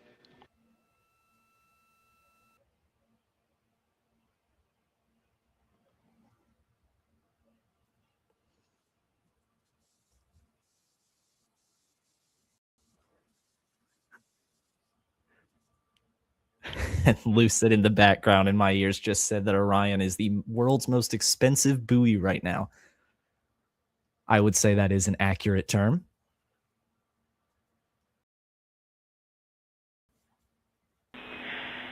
Integrity, Houston, with no joy on SAR and SAT phone, we'd like you to command an additional 15 minutes for a total of 30-minute power down delay. So it looks like they're having some trouble with some of their communications equipment, so they are going to be delaying. Jackie, we just selected T/D+30. No joy on SAR radio or sat phone. So they're going to be delaying Orion's power down by a little bit. Diver on SAR radio. Hey, Lily. Excuse me. Hey, Jackie. We just got the master diver on SAR.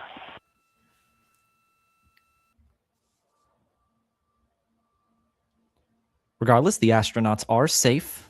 Nothing to be worried about, just some communications issues that they'll be working for a little bit. Oh, look at that. See a boat now approaching Orion. So I guess the recovery teams have been given the go. Integrity, Houston, if you are happy with your comm with Master Diver, you can go back to the 15-minute power down. Okay, stand by. Yeah, we'll confirm here in a second. The crew on board Integrity coordinating with the flight control team in Houston here in Mission Control on the timing of the power down of the vehicle, which will be the precursor to the recovery teams approaching the spacecraft. There are no issues with Integrity. We've had a bit of broken capability in establishing a SARSAT or satellite phone communications capability between the crew on board Integrity and the recovery team. That will get sorted out here shortly. There's plenty of cooling on board Integrity, so there's no rush to begin the power down. I'm trying to call you on the sat phone and not getting an answer there either. Concur. We haven't had anything come through.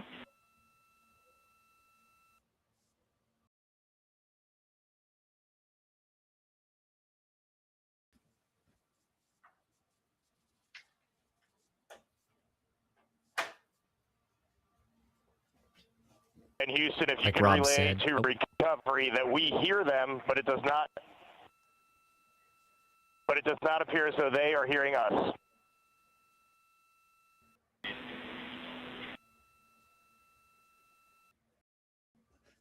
Crew of Integrity troubleshooting some Houston copies, and issues. Reed, just to confirm, you are pushing the PTT on the radio.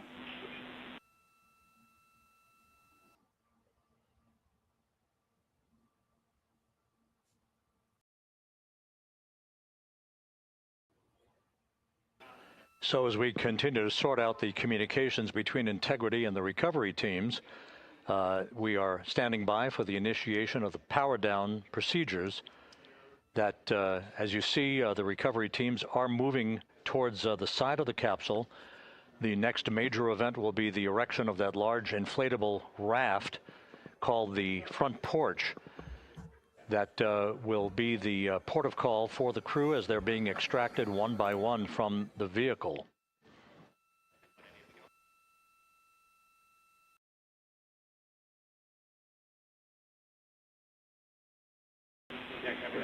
Integrity, Houston, for sat phone, we are going to attempt to call you.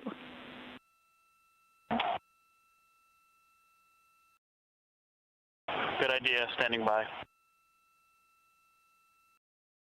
And Jackie, yes, we are pushing the push to talk, the two buttons on the left side of the radio below the up-down arrows. We are utilizing them. I'm rebooting the radio to see if we get good comms. Okay, we copy all, and just to confirm, you are seeing that you are touchdown plus 3030 for power, correct? That's the affirmative.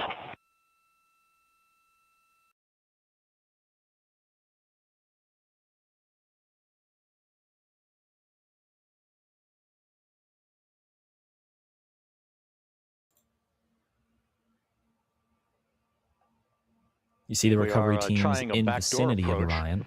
to have mission. They've been troubling some issues with their satellite phone. Sounded like that they could hear the recovery team, but the recovery team could not hear them. No matter, though, the crew are safe, and as Rob mentioned, Orion is very much capable of keeping them that way for a little while.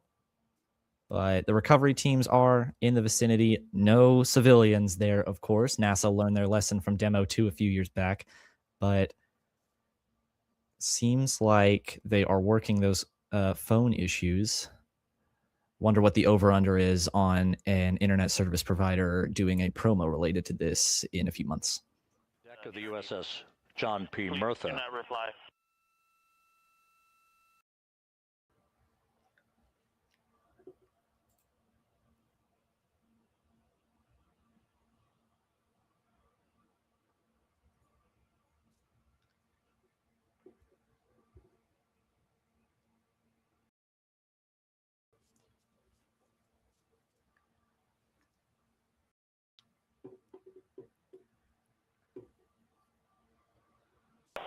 And Houston, please don't reply. NRD, very weak,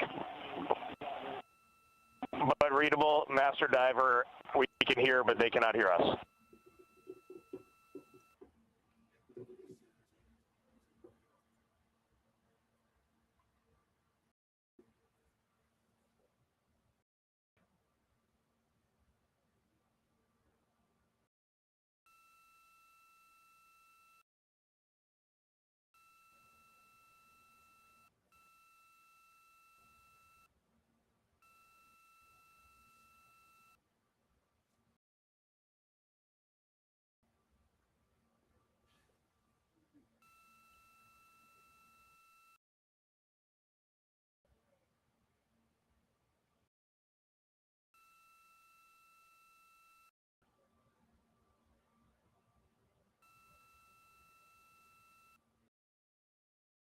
And Houston on OE1, is there any chance to tie us into NRD?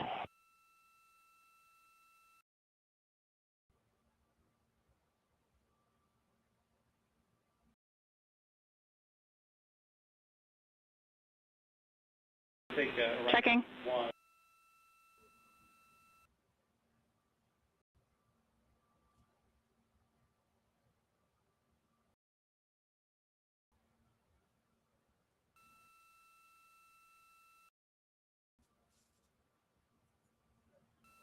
This is Mission Control, Houston.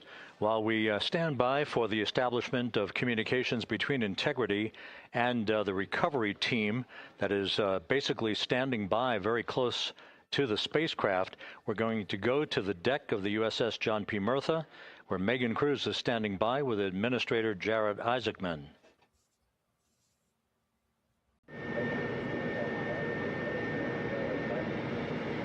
Hey, Rob, yeah, just such an honor to be able to be here on the ship, to be able to share and experience this moment with everyone together. And of course, as you just said, yes, here with NASA Administrator Jared Isaacman. Administrator, how did you feel getting to witness this and seeing NASA at its best? Oh, I mean, I'm honestly, I'm still at a loss for words. I mean, you know, like the childhood Jared right now can't believe what I just saw. I mean, almost been waiting my whole lifetime to see this, and then it's NASA Administrator. I just couldn't be more proud of the entire workforce, the years, the effort, the late nights, all the hard work from across the country that contributed to this incredible moment right now. And yeah, incredibly grateful too for our teams here on the John P. Murtha right now. Yeah, look at them behind us here. Got everybody. Hey, what do you guys think? We just brought some astronauts back from the moon, huh?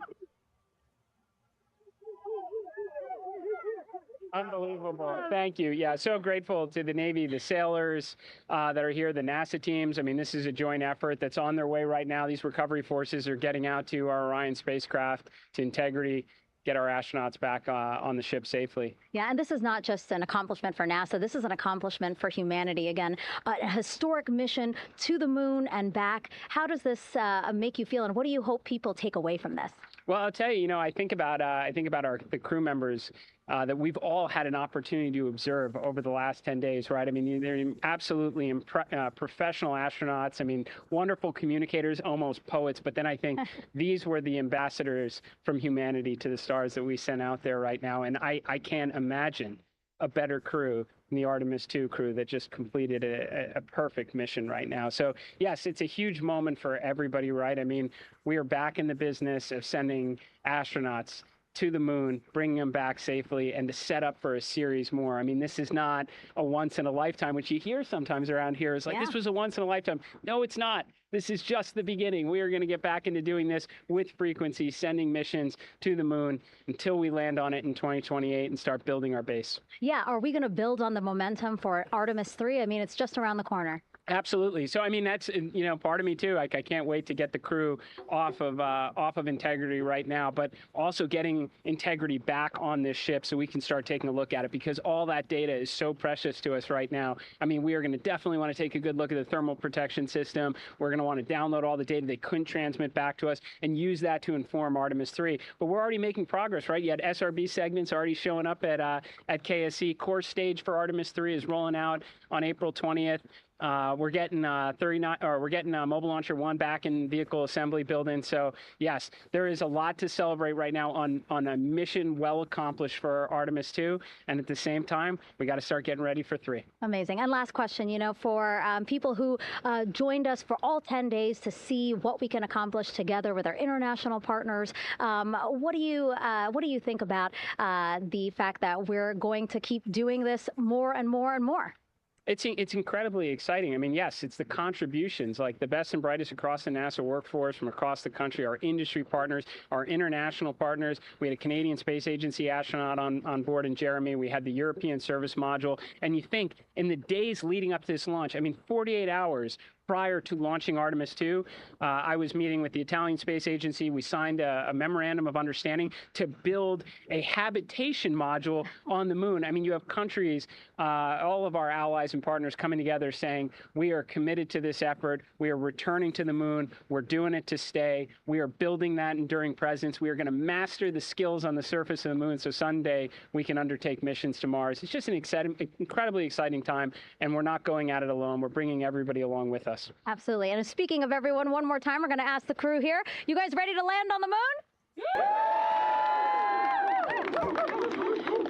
Awesome. I love that. Okay, well, thank you so much, Administrator. Appreciate you being here. We're, of course, going to stay on to watch the crew get extracted from Orion, so stay tuned, and we'll see you back here shortly. Good words there from Administrator Isaacman. He mentioned briefly there what comes right after this mission. The crew just splashed down. He's already thinking about Artemis III. That mission, of course, an Earth orbit test, either in a low or high Earth orbit of Orion, and one of the 2, or possibly even both of the human landing system lunar landers for Artemis, provided by SpaceX in the form of Starship and Blue Origin's Blue Moon. That mission expected to launch next year. And actually, just a couple of days ago, some of the segments for the SLS solid rocket boosters that are going to be on that mission got delivered to Kennedy Space Center. So Artemis II only just now finishing up, but NASA already planning for the next one. Very exciting times to be in this industry. Hopefully pretty soon we'll know what astronauts are going to be on that mission. It's expected to launch in mid to late 2027, so they are surely quite deep into their training at this point. And the flight control team here in Houston, Flight Director Rick Henfling, has handed over mission authority to the Exploration Ground Systems team out in the Pacific. Now, we will physically not get off console with this team until the crew has been extracted into the front porch, that inflatable raft that will be erected along the side hatch of Integrity. So we're standing by for that in the next step in the recovery procedures. But everything is in great shape, and we have 4 healthy crew members on board the vehicle. Some great views of Integrity there. As Rob mentioned, next big milestone is to deploy the front porch and get those astronauts out.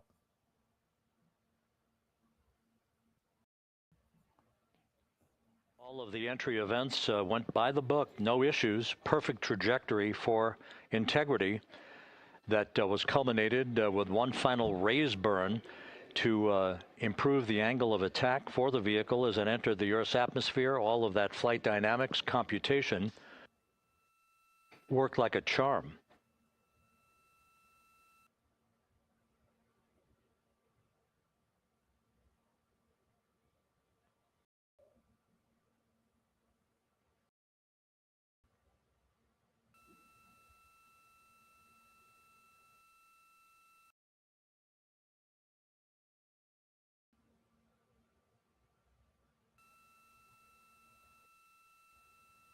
So we are standing by for the recovery team to approach integrity and begin the process of erecting that inflatable raft called the front porch, which will see the crew members be extracted from the hatch of Orion into that inflatable raft before they're hoisted aboard two Navy helicopters in a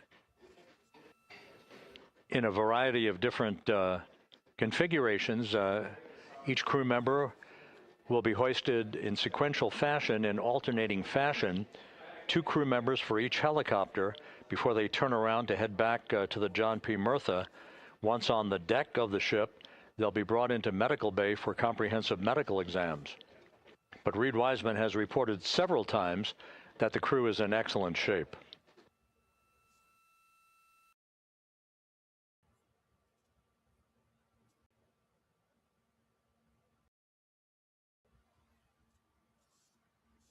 Good news there from Commander Reed Wiseman. Looks like they are not seasick, hopefully. All four astronauts in good shape. Some 26 and a half minutes since the splashdown of Integrity in the Pacific. The vehicle is in excellent shape.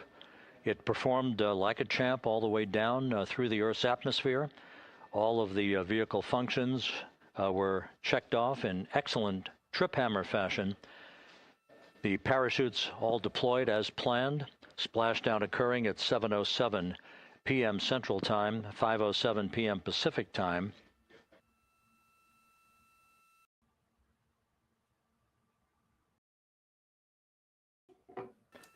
And after a bit of a tussle to try to establish a communications link with the recovery team, we were finally able to run through the procedures for the powering down of the vehicle.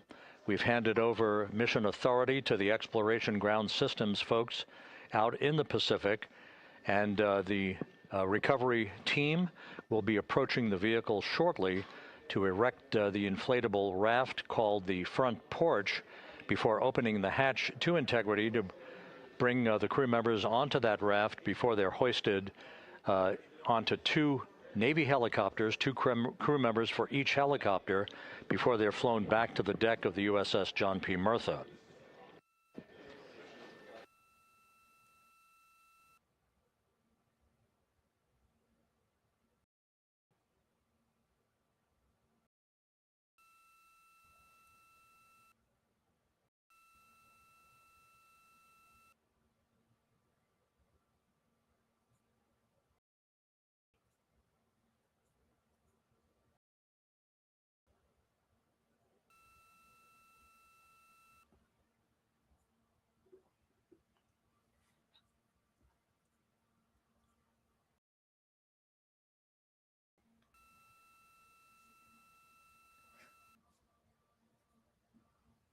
So in case you missed it, Orion has been powered down.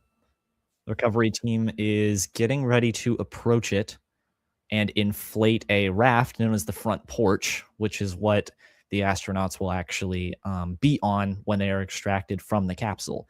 They'll then be helicoptered over to the USS John P. Murtha, where they will go through a medical evaluation.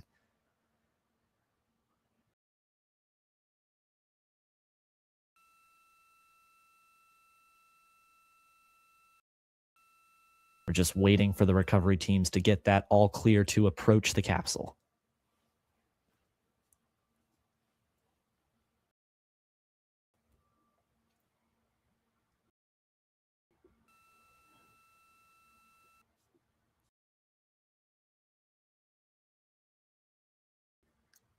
I don't believe it's been said exactly what gives them the all clear to approach, or what's preventing them from approaching it now.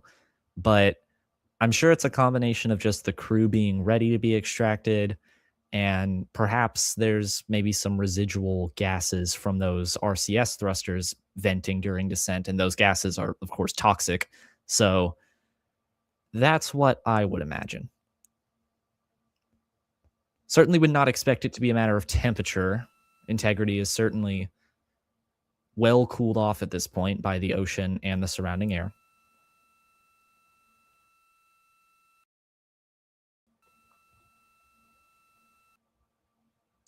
But you see the recovery fleet ready to swoop in there from that aerial view.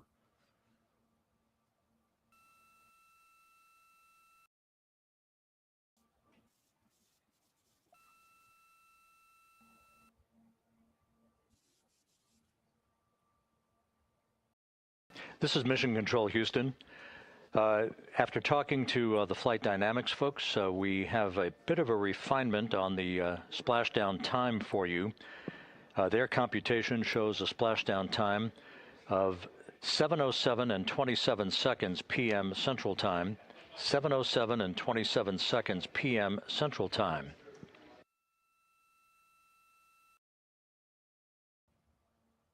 $7,727. 20 seconds later than originally anticipated. A mission elapsed time of 9 days, 1 hour, 32 minutes, and 15 seconds.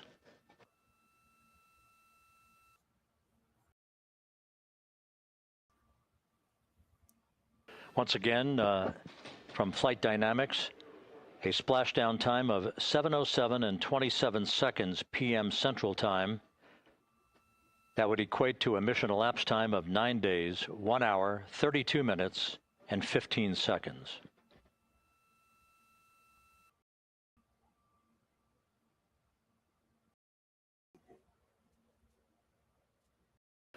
Reports from the Pacific indicate that the recovery team, in communications with the crew aboard Integrity, that the crew remains in excellent shape as they await the approach of the team for a final hazard gas evaluation before they move to the side of the vehicle to erect the inflatable life raft called the front porch.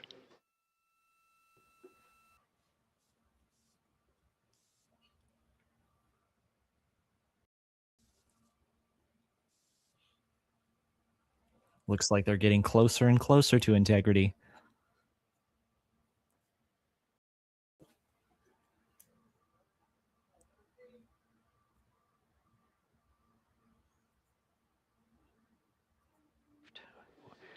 We have handed over mission authority to the Exploration Ground Systems folks in the Pacific, but we will not stand down and have the entry flight control team depart its positions until that inflatable raft, the front porch, is erected, the hatch open, and the crew having exited the vehicle. So that's the next step in the recovery process that will lead to the hoisting of the crew members. For 2 crew members for each helicopter, they'll be hoisted to a pair of Navy helicopters that will then fly Would you like to short be one of those distance people in that back boat? to the USS John P. Murtha. What you're looking at is one of the fast boats circling the vehicle to make a hazard assessment.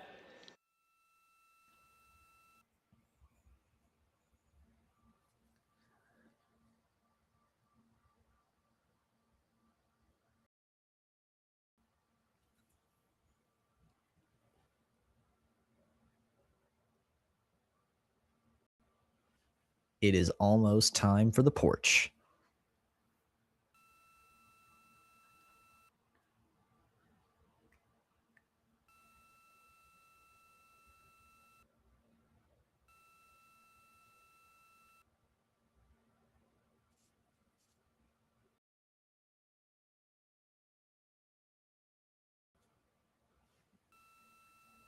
Kind of looks like those recovery crews are wearing gas masks, and that's expected because there could still be some residual vented toxic gases from the RCS thrusters there.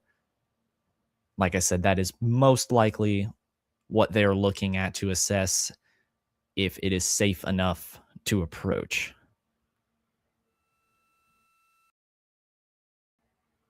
Those RCS thrusters use hydrazine, as does the European service module, which at this point is very much disintegrated.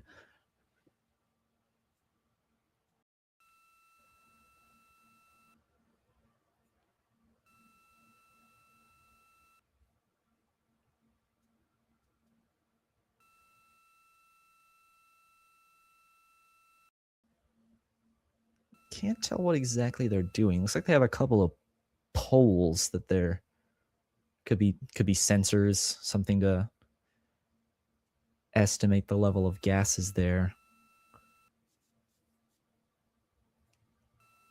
It's just speculation on my part, though.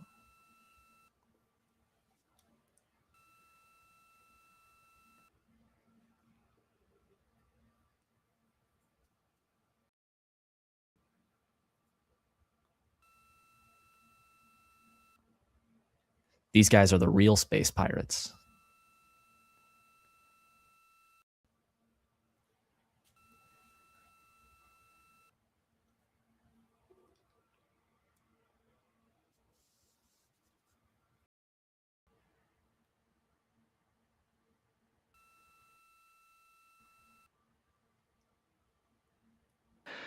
This is Mission Control Houston. Once again, you're watching the initiation of the recovery of the Artemis crew aboard Integrity. All of the Navy divers and the fast boats are now approaching the spacecraft after conducting a hazard assessment. The vehicle has been powered down. Entry Flight Director Rick Henfling now waiting for the life raft, the front porch, to be erected along the side of the vehicle so that the hatch can be opened and the crew members extracted from Integrity, soon to be hoisted one by one into a pair of Navy helicopters for a short flight back to the deck of the USS John P. Murtha. If you missed it earlier, we talked to Flight Dynamics and received a more official touchdown time or splashdown time, as it were, of 7:07 and 27 seconds p.m. Central Time, 5:07 and 27 seconds p.m. Pacific Time. That would equate to a mission elapsed time of 9 days, 1 hour, 32 minutes, and 15 seconds.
That fast boat looks like it's moving out just a little bit after conducting those hazard checks on Integrity.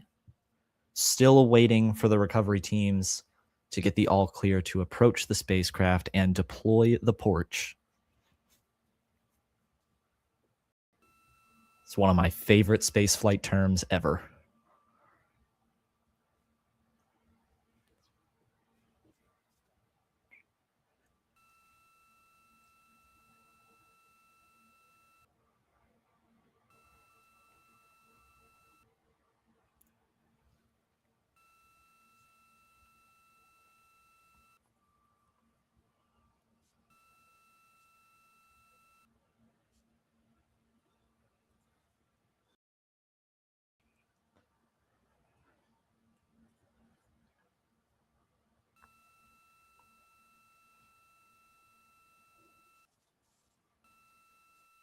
Continuing to get excellent views from the imagery assets out at sea in the Pacific of Integrity. We continue to get good reports from the landing and support officer, who's in contact with the recovery team, that the crew is in excellent shape, no issues.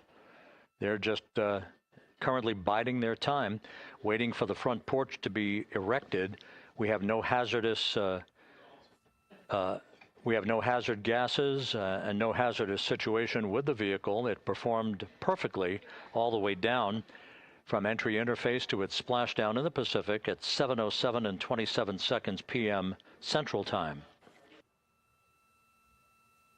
And as you can see, the first phalanx of recovery personnel now pulling up alongside of Integrity.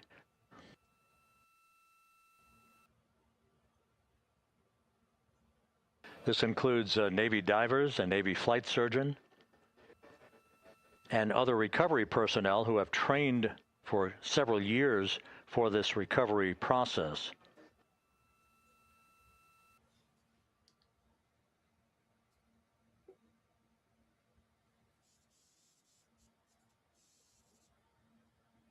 Whoa. Getting a little handsy with Integrity.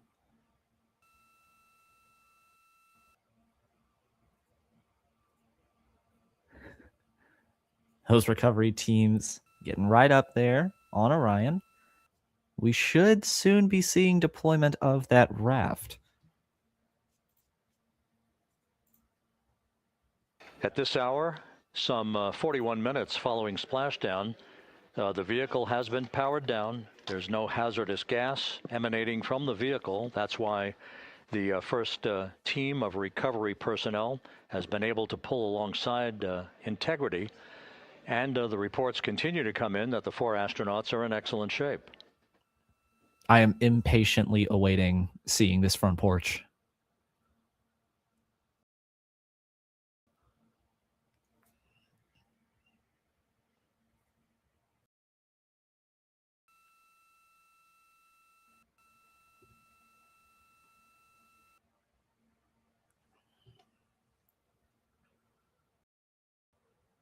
Yes.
This is Mission Control Houston, continuing to watch the initiation of the recovery of Integrity's astronauts.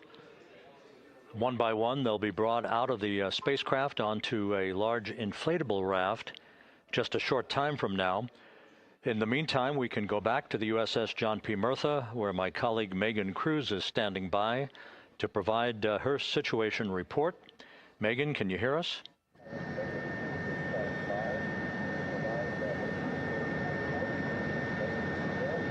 Hey, Rob. Yes, I can hear you. Thank you. Yeah, we're back here on the bow of the recovery ship where there are still plenty of people peering out into the water. We are not very far from the action everyone is seeing on their screen now. The Orion spacecraft Integrity in the ocean, surrounded by a number of recovery boats.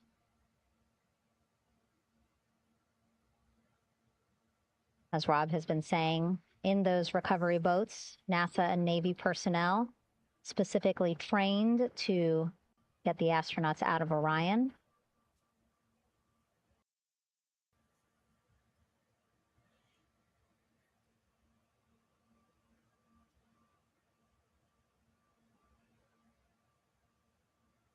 Some of our wide shots, you can probably see that there are 6 boats out in the water.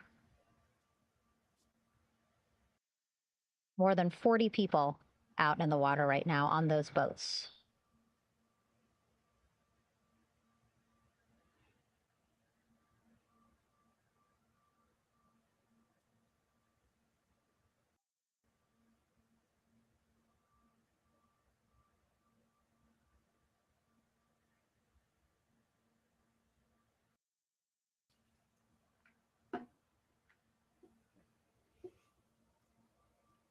Oh, looks like I believe they've tied themselves to Integrity. That looked like a little strap of some sort. You can see them bobbing around there in the boats. First order of business It's a lot of people in there. is to set up the front porch and the stabilization collar. You might also hear it referred to as a stab collar. Basically just to make sure that Orion stays upright, doesn't sway in the water too much, again, to make it easier for recovery forces to get the astronauts out. I believe it might be porch time, folks.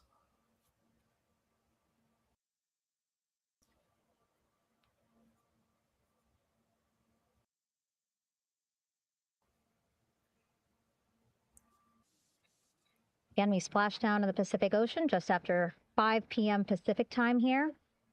It's a requirement by NASA to be able to get the crew out of Orion within 2 hours of splashdown. So doing great on time so far. Plenty of time.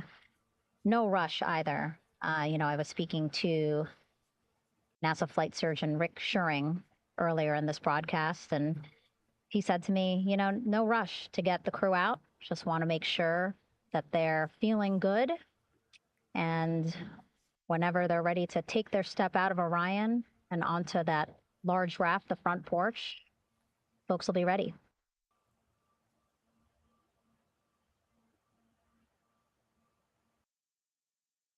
Wait, is this raft the front porch? I'm actually not sure.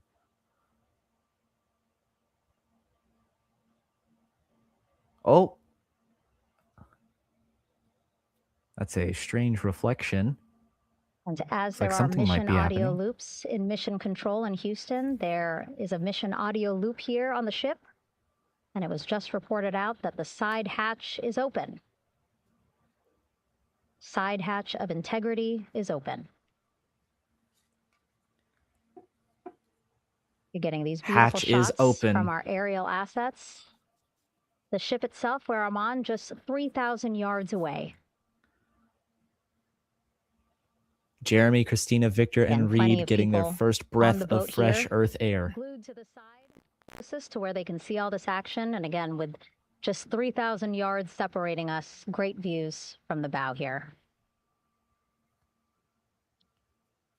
You Time can to get see 'em now out. that side hatch is open. One of the Navy personnel is about to get inside there.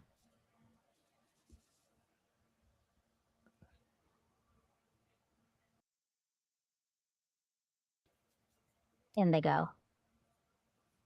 Personnel now In moving total, into 4 Orion. will go into Orion. So it'll be a little bit of a tight squeeze, but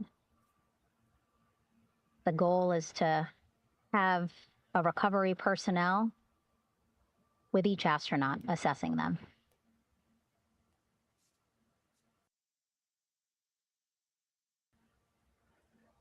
As if it wasn't already cramped enough. They got 4 more people in there. Though Orion is quite the spacious vehicle, so it might be all right.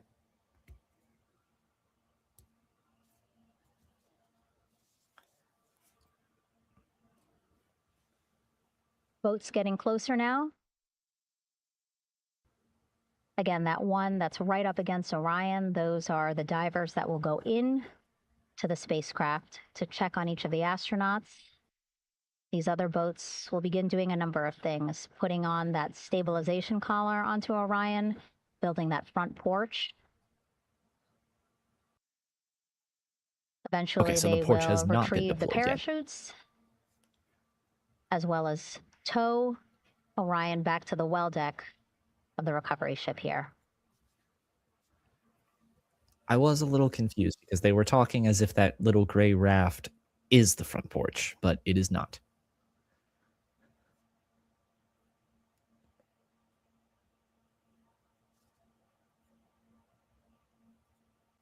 And so as we wait for the Navy and NASA personnel to get their assessment of the crew inside of Orion, why don't we toss it back to Rob for an update?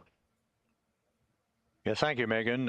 Here in Mission Control, Flight Director Rick Henfling and the entry team of flight controllers still on duty. The vehicle has been powered down for some time now. There are no hazardous gases emanating from integrity. That, of course, allowed the recovery personnel to approach the vehicle and then open the hatch to begin the initial medical assessment of the crew, as you just indicated. Now we're standing by for the erection of that inflatable raft, the front porch, alongside of the vehicle that will enable the crew to be extracted one by one onto the raft, have a moment or two to get their land legs back before they're hoisted into two hovering Navy helicopters, 2 crew members for each helicopter, for a short flight back to the deck of the USS John P. Murtha.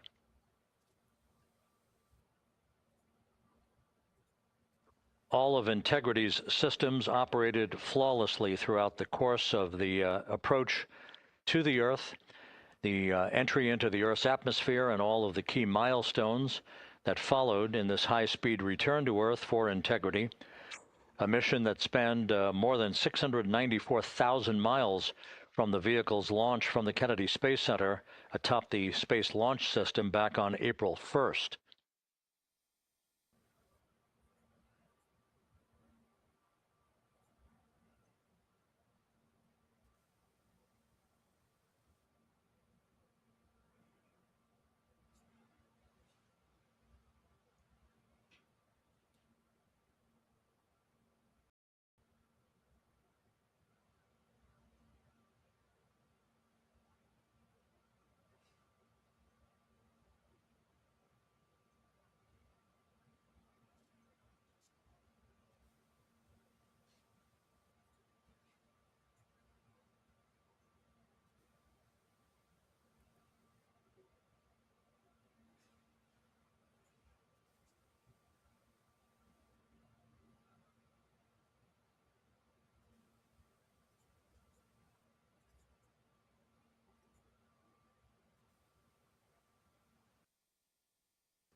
As we mentioned at the top of the broadcast, the last time that the Apollo program saw a splashdown in the Pacific was Apollo 17 back on December 19th, 1972.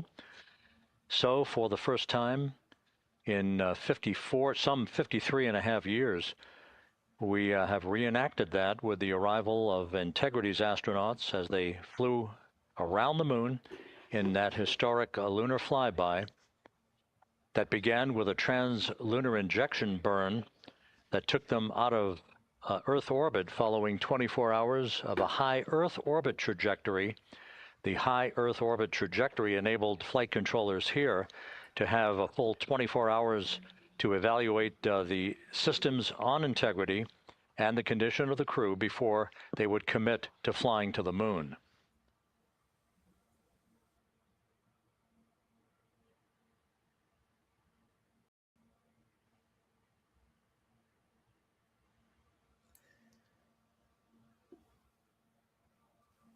Yes, Corvus in chat, that is correct. That happened during Apollo 10, and none of the 3 crew members ever came out and said that it was theirs. So we have no idea whose it was.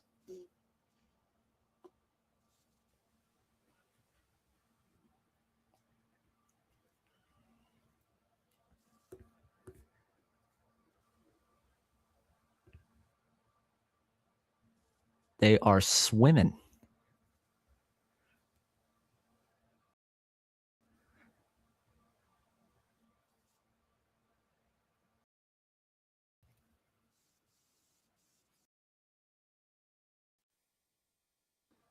It does look like they are getting ready to put up that front porch. I wonder if those people that are swimming might be bringing the front porch up to Orion. It's what it looks like. That big orange thing. You can kind of see it in this view.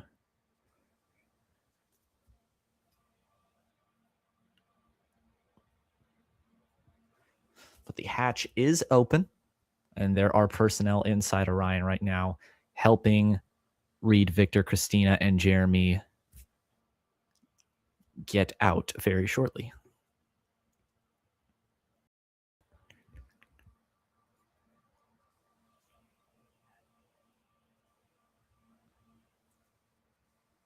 Looks like a yellow... Is that a person or is that an inflatable? Oh, I'm seeing the inside of the hatch. My bad.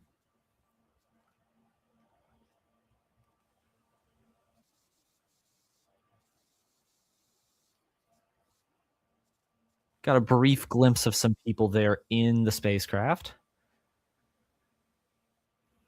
Getting the 4 crew members of Artemis II out of their seats.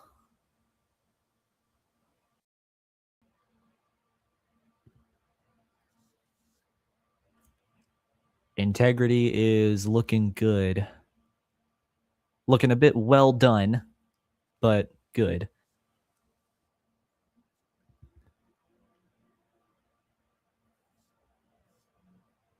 Actually looks like it's, I might be misremembering, but it looks like it's retained a lot more of its shine than Artemis I did. I think I remember Artemis I coming down just completely blackened.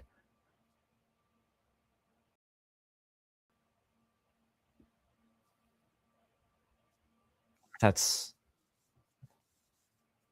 due to the difference in the re-entry profile.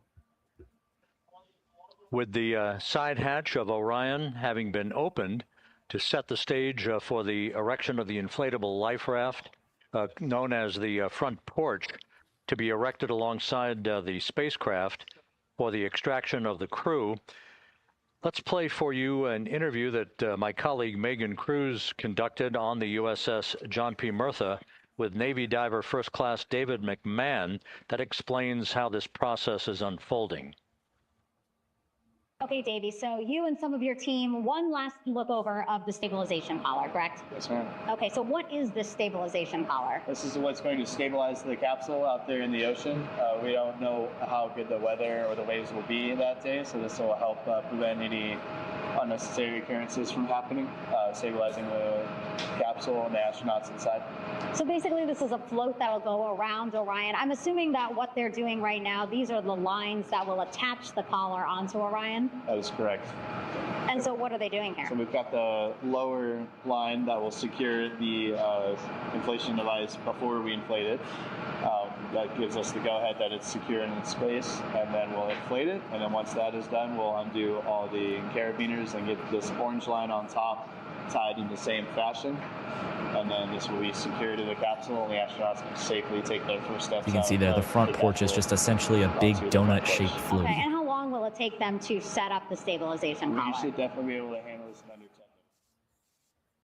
You mentioned the front porch. So basically, after they set up the stabilization Sorry, that is the collar, stabilization then they set collar, up not what's the called front porch. The front porch here. That's correct. Okay, and what's the front porch? Front porch is basically a That's the bigger front waiting porch room there. for the astronauts to sit in. It's still a donut-shaped inflatable. Show up and grab them. Okay, so the medical team that was inside with Octagonal the crew, they're donut. going to help them out and onto the front porch? That is correct. And then what happens here? We have higher trained medical personnel also That is a on hexagon, board the not an octagon. front porch I that know will geometry, give them, guys.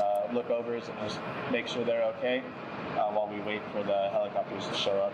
Okay. How does it feel? I mean, your team, you, to be part of a mission that's returning astronauts from the moon in more than 50 years? We all feel extremely honored to be a part of this, as well as a bigger mission for the Navy and joining up with NASA to do great things. And do you feel like you and your team are ready? Yes, very ready. Cool. All right. Thank you so much. Thank you.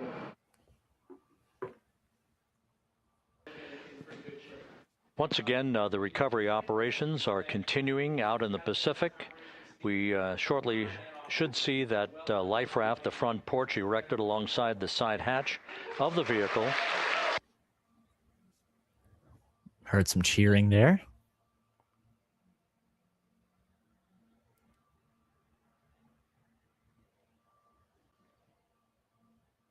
Must have just got some good news there from the recovery teams. A number of flight controllers have come into the flight control room to receive congratulations from Entry Flight Director Rick Henfling.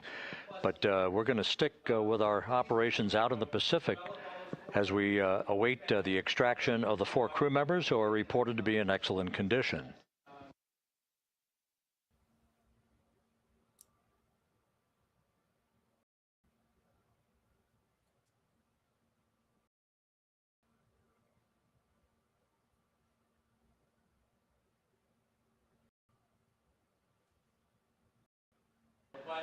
Again, while we stand by for that front porch to be erected alongside of the side hatch of the vehicle, let's go back to the USS John P. Murtha and Megan Cruz. Megan?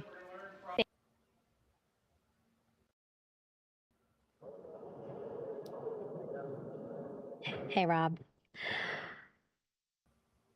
Pausing now to listen to some internal audio loops. Again, the operations team here on the ship communicating with everyone out on the water. It seems like currents are hindering them a little bit from unfurling and inflating the stabilization collar as well as the front porch. But again, the requirement to get the crew out within 2 hours of splashdown, plenty of time. So no concerns just yet. But as calm as the water looks, yeah, it looks like it's hindering the teams just a tad.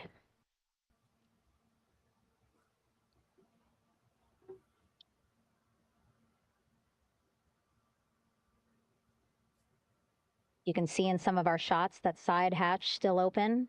Again, inside, there are now 8 people inside. 4 divers, Navy divers, all with medical training, each assigned to an astronaut each. Making sure that they're comfortable, feeling good.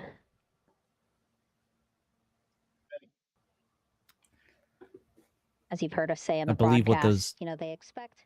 I believe what those divers were doing earlier was they were tethering one of the boats to Orion. Looks like there is a tether there just underneath the surface.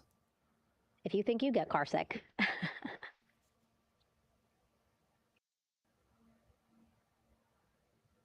Again, 6 boats out there, lots of gear with them, just in case, right? As we said, the crew reported feeling great. But again, all those folks out there in case they weren't, right? NASA is all about making sure we think about every situation that can happen. And so, of course, wanted to be ready in case any of our astronauts needed more medical attention while out there in the water.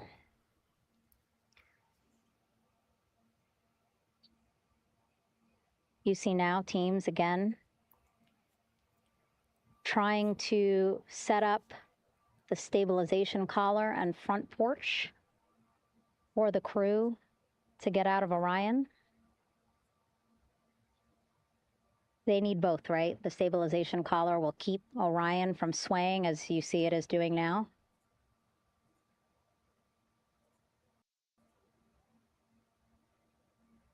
And then they will connect the front porch to the stabilization collar so that the crew can take 2 steps and they will be in the front porch.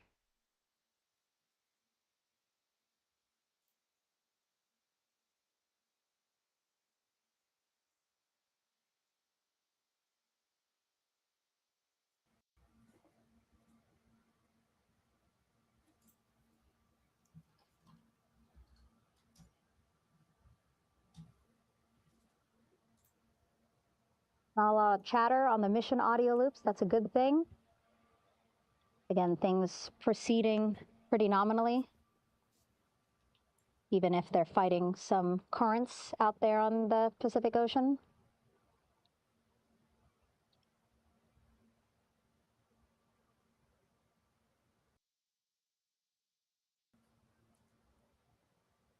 Again, the goal, setting up the stabilization collar and the front porch so that the crew can rest comfortably in the front porch, get placed into harnesses so that 2 helicopters can lift them off the front porch and onto the USS John Murtha here. You see that is the stabilization collar, the stab collar. Take turns picking up an astronaut. So again, Helo 1 and Helo 2.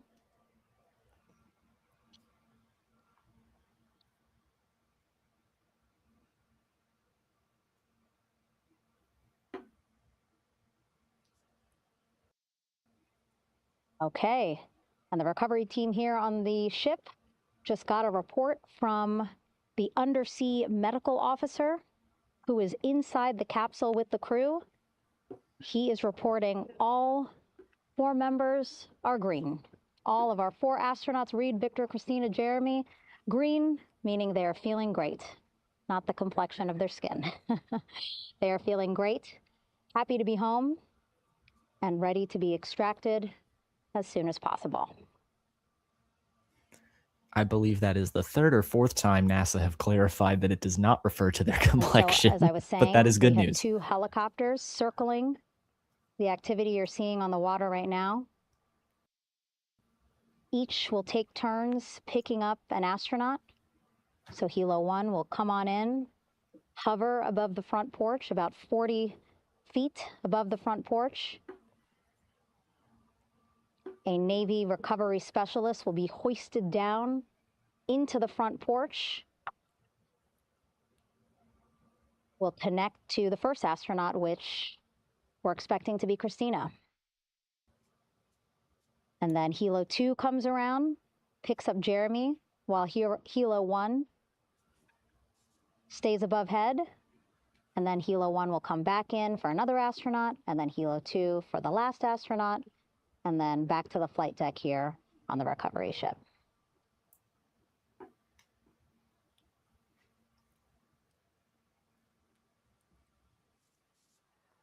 I was talking to Assistant Artemis Recovery Director Paul Sierpinski. He said helos are a much quicker, safer way to get on board. They did actually consider boats, but then if you think about it, longer time, the crew would have to move through more of the ship. This way, the helos will give a more direct, quicker route to the medical bay for our 4 astronauts.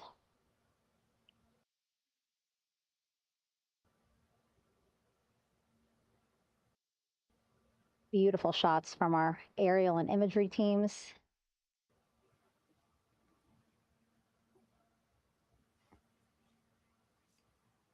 Clouds have dissipated for a clear view from the bow of the recovery ship here.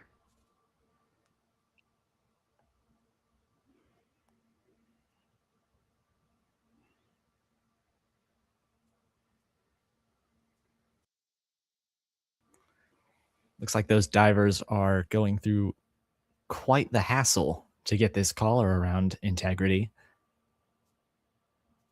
Has not yet been inflated.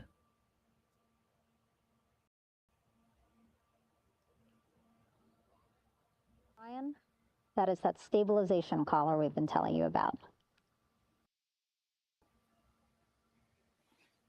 As you saw in that interview just a few minutes ago, they have to first connect it to Orion, and then once it's secured onto Orion, they can inflate it, and then they'll further secure it with other harnesses and lines.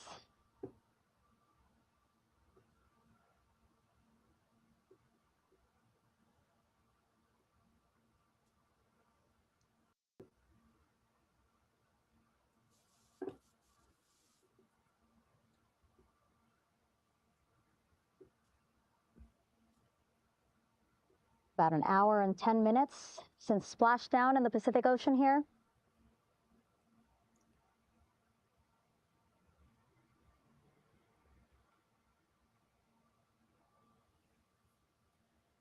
Reed, Victor, Christina, and Jeremy back home after a history-making mission to the moon and back.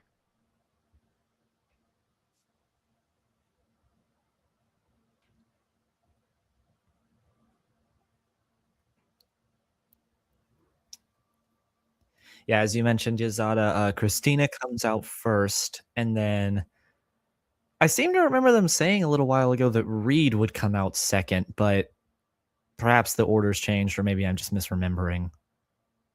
But they did just mention not too long ago that ladies first. Christina Cook will be coming out first.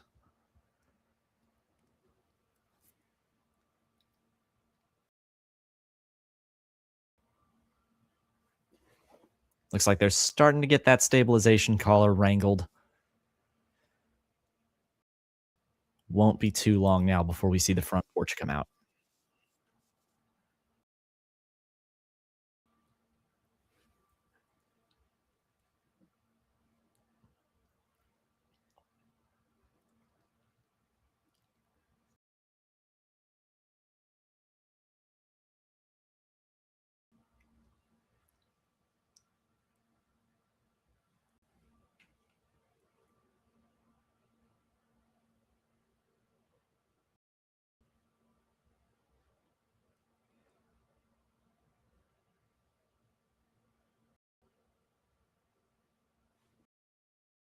There's the front porch.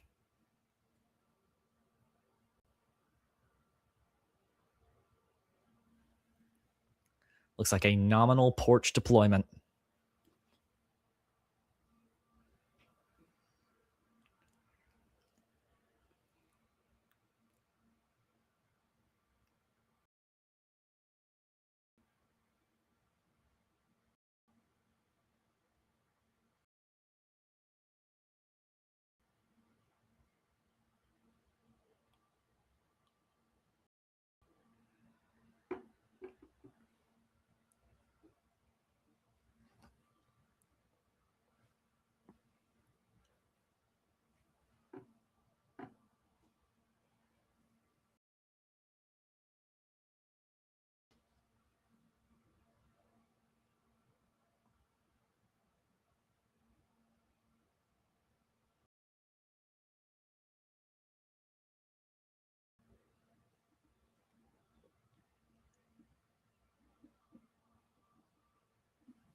I suppose it would make sense for the commander to come out last.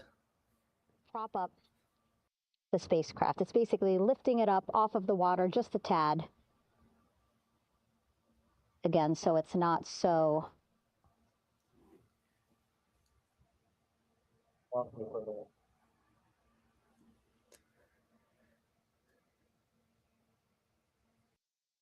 so it doesn't sway so much in the water there.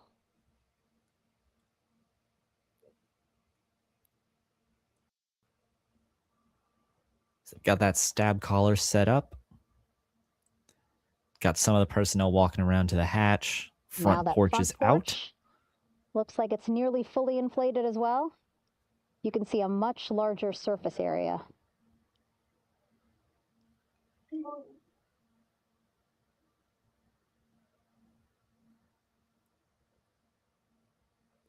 This view, I believe, is coming from one of the two helicopters. They can stretch their legs a little bit on this front porch, get some fresh air.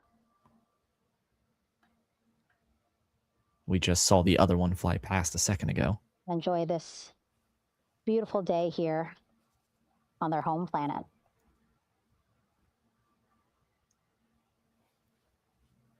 As they said, Christina Cook, the mission specialist, will be the first one out. It appears teams So we'll now watch for are that. about to connect the front porch to the stabilization collar.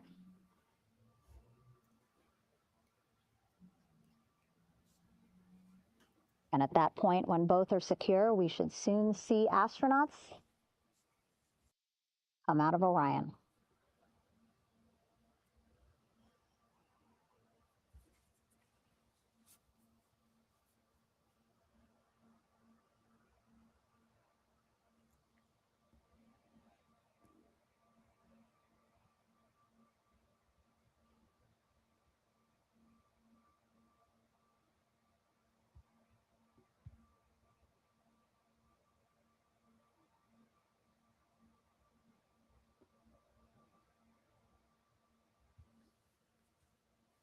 Bit of a photo bomb from the heli there.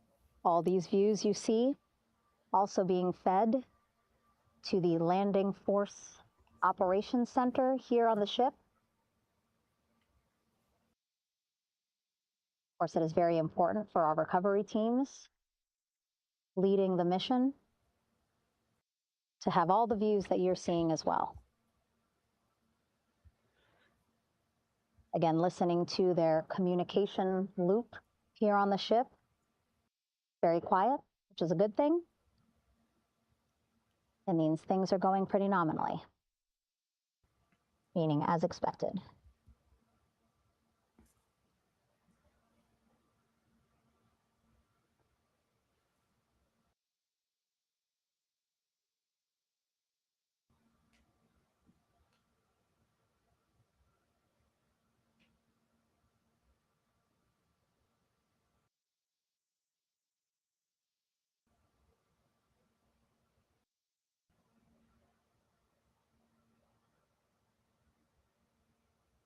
Again, all this activity happening just 3,000 yards away from the ship. So that means this will be a very quick flight back on the helicopters for the crew. 2-3 minutes, and then they'll be back here on the ship. All right, go.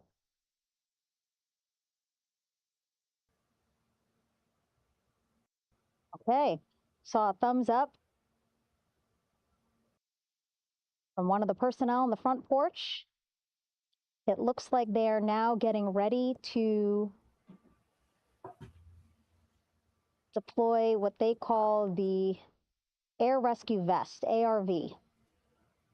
And so this is the harness that each crew member will get into in order to be hoisted into the helicopters. Again, those helicopters hovering just about 40 feet above the front porch when they're ready. Can't wait to see each that. crew member.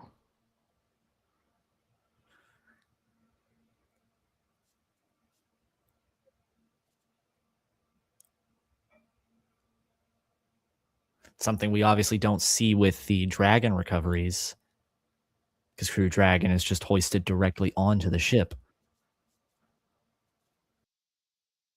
But Orion is a bit too heavy for something like that.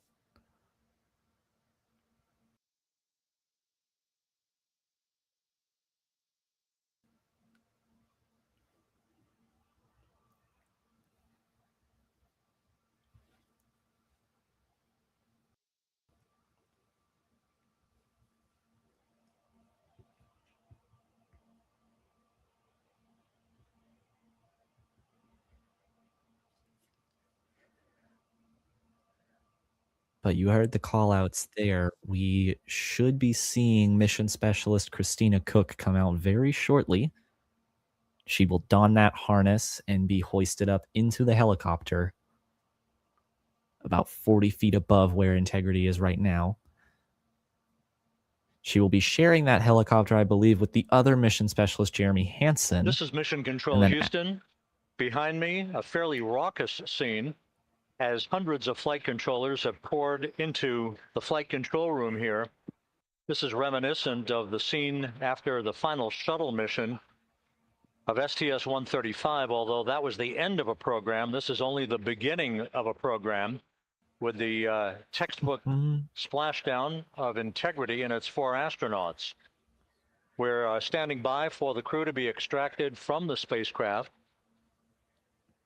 Entry Flight Director Rick Henfling invited all of these flight controllers who have contributed to this mission to enter the flight control room to have an opportunity to receive well wishes and to share the mutual glow that exists in the wake of a textbook mission for integrity. On the front screen here in Mission Control, a sign that says, "Welcome home, Integrity, taking humanity back to the moon, going further, and returning safely to Earth." So all of that jubilation, part of the post-splashdown activities, even as we await the crew being and extracted they've from got the the vehicle actual to be hoisted picture onto too Navy helicopters for the onto trip the back to the patch. USS John P. Murtha. Very, very cool scene there. That was Rob talking about that. You could tell I think he's quite overjoyed. Of course, he's been NASA's public affairs officer for quite some time, even back into the shuttle program. He saw those last flights of the shuttle. He was here through the entire almost decade-long rocky period with no American spaceflight capability. He was there when Crew Demo 2 launched in 2020. And now he's here to witness the beginning of a new age for NASA. A golden age, getting back to the moon for the first time in over 50 years. And like he said, this mission Artemis II, just the beginning. Once again here in Mission Control, this view of the Artemis Flight Control Room, oh, wow, known as the White Flight Control Room. This is the old shuttle flight control room, and now is the home of Artemis missions to the moon and beyond. Once again, quite a few flight controllers were invited in by Entry Flight Director Rick Henfling to share in the jubilation following the successful splashdown of Integrity. That splashdown occurring an hour and 22 minutes ago, as we stand by for the completion of the extraction of the crew, and ultimately they're hoisting onto Navy helicopters for a short flight back to the USS John P. Murtha. Splashdown occurred at 7:07 and 27 seconds p.m. Central Time. I had an opportunity to talk to the head of Flight Dynamics, Jeff Birch, a moment or two ago. He said the trajectory of Integrity coming through the Earth's atmosphere was so precise, they've never seen anything line up on a ground track like today's entry by Integrity for its splashdown southwest of San Diego. Great news there. Seems like the more they talk about this recovery, the more that comes out about how well it's been done. Or more accurately, the descent, I should say. Recovery's had a couple of hiccups, but as you can see, they've got the front porch deployed. And the initial... They're getting... Do I see... You can hear it.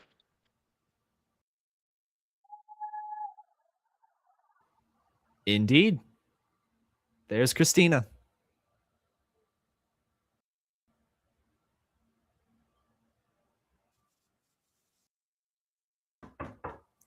Jubilation here in the flight control room. The first crew member is out of Integrity.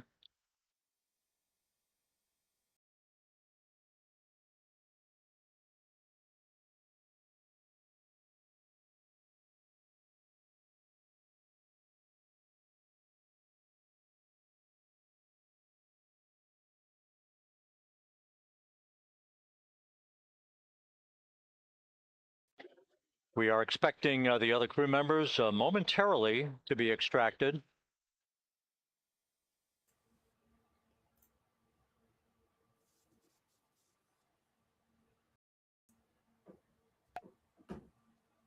We now have 2 crew members out. Believe that is Jeremy Hansen out now. Briefly got a glimpse of the Canadian flag on the side of his suit.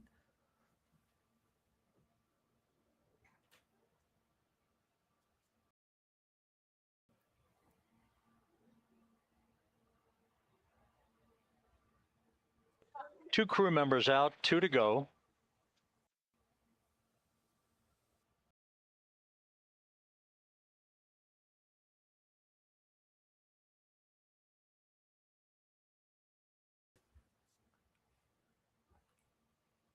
Now just waiting for Victor, the pilot, and Reed, the commander. We're about 1 hour from sunset out in the Pacific. Everything continues to go well. Integrity's systems function perfectly during its entry back to Earth. And Reed Wiseman, the commander who will be last out of the vehicle, reported that all the crew members were feeling very well.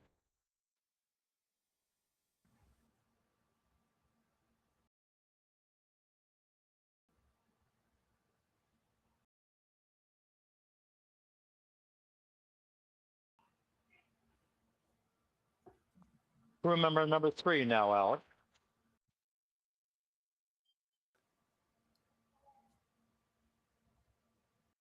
Looks like Victor Glover is out now. Pilot? Or Victor may have already been out. I believe Victor might have been the second one. And now I think that's standing by Jeremy for that the just came out. commander, Reed Wiseman, who will be last out of his ship. Bobbing in the Pacific under almost ideal conditions, Integrity spanned 694,000 miles during its journey from launch to splashdown.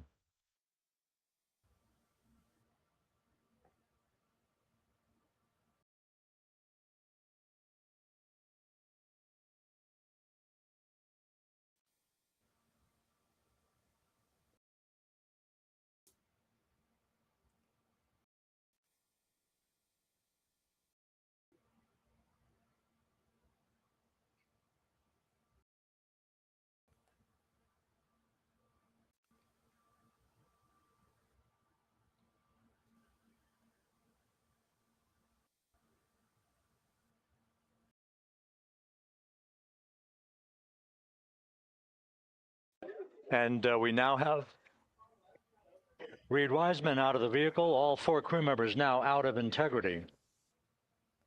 Commander Reed Wiseman out of Orion.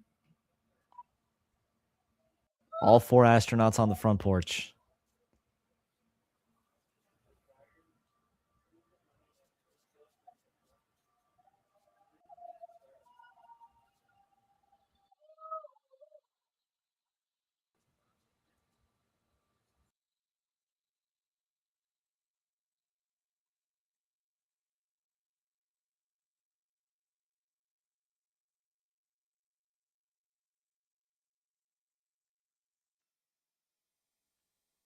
Once again, all 4 crew members now on the front porch.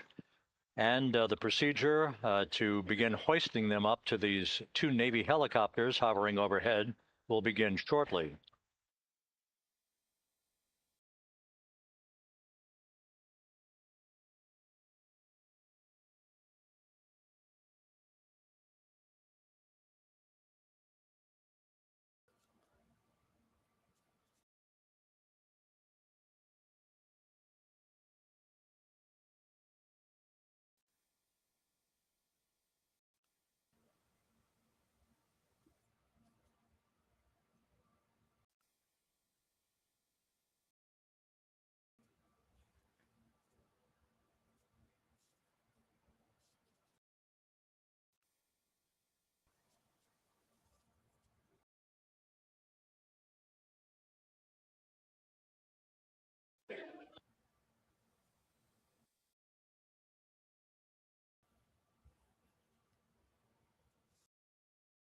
Sure, flight control in Houston is celebrating right now. All those people that have put their hard work, time, and effort into this mission, all paying off with 4 little peas in a pod right there.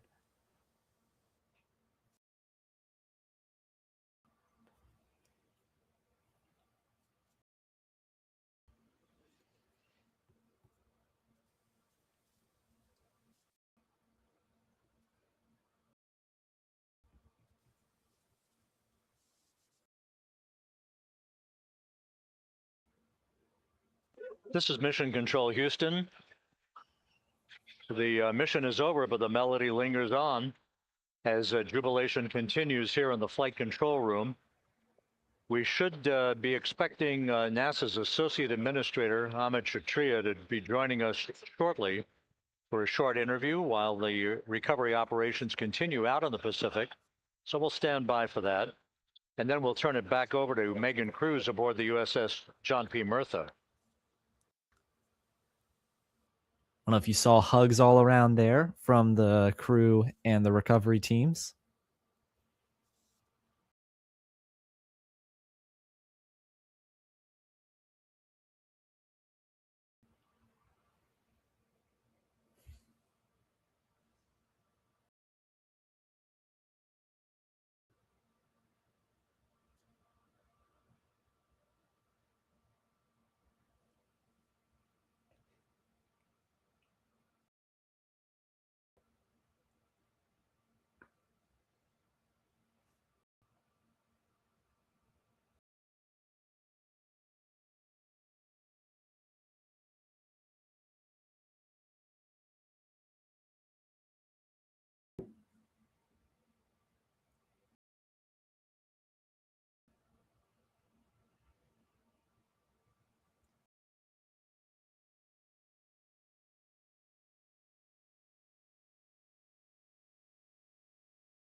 We should soon see one of those helicopters This hover is about Mission Control 40 Houston feet. here in the Artemis Flight Control Room. A number of flight controllers basking in the glory of the successful end of this mission that carried 4 astronauts around the moon on a lunar flyby, and the first test flight of Orion with crew members on board. Splashdown occurring an hour and 32 minutes ago after a flawless descent back into the Earth's atmosphere for the vehicle.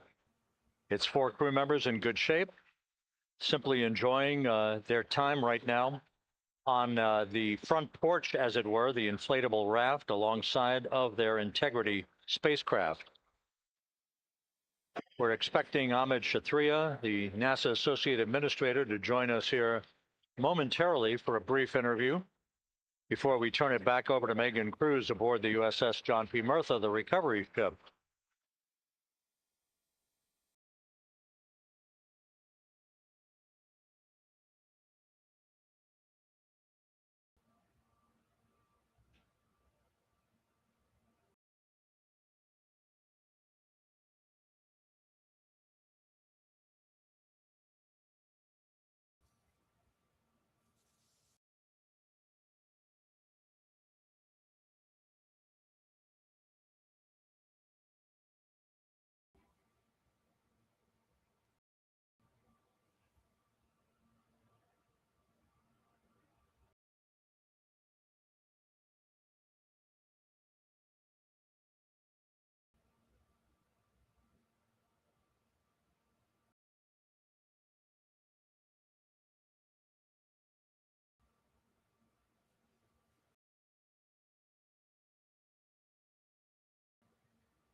This is Mission Control Houston. We're about an hour and 34 minutes since the textbook splashdown of Integrity in the Pacific to bring home our astronauts. And with us now is Ahmed Shathria, the NASA Associate Administrator. Ahmed, a little bit of history made tonight, a little bit of history made over the past few weeks. Your thoughts as this team here basks in the glow of what they just accomplished?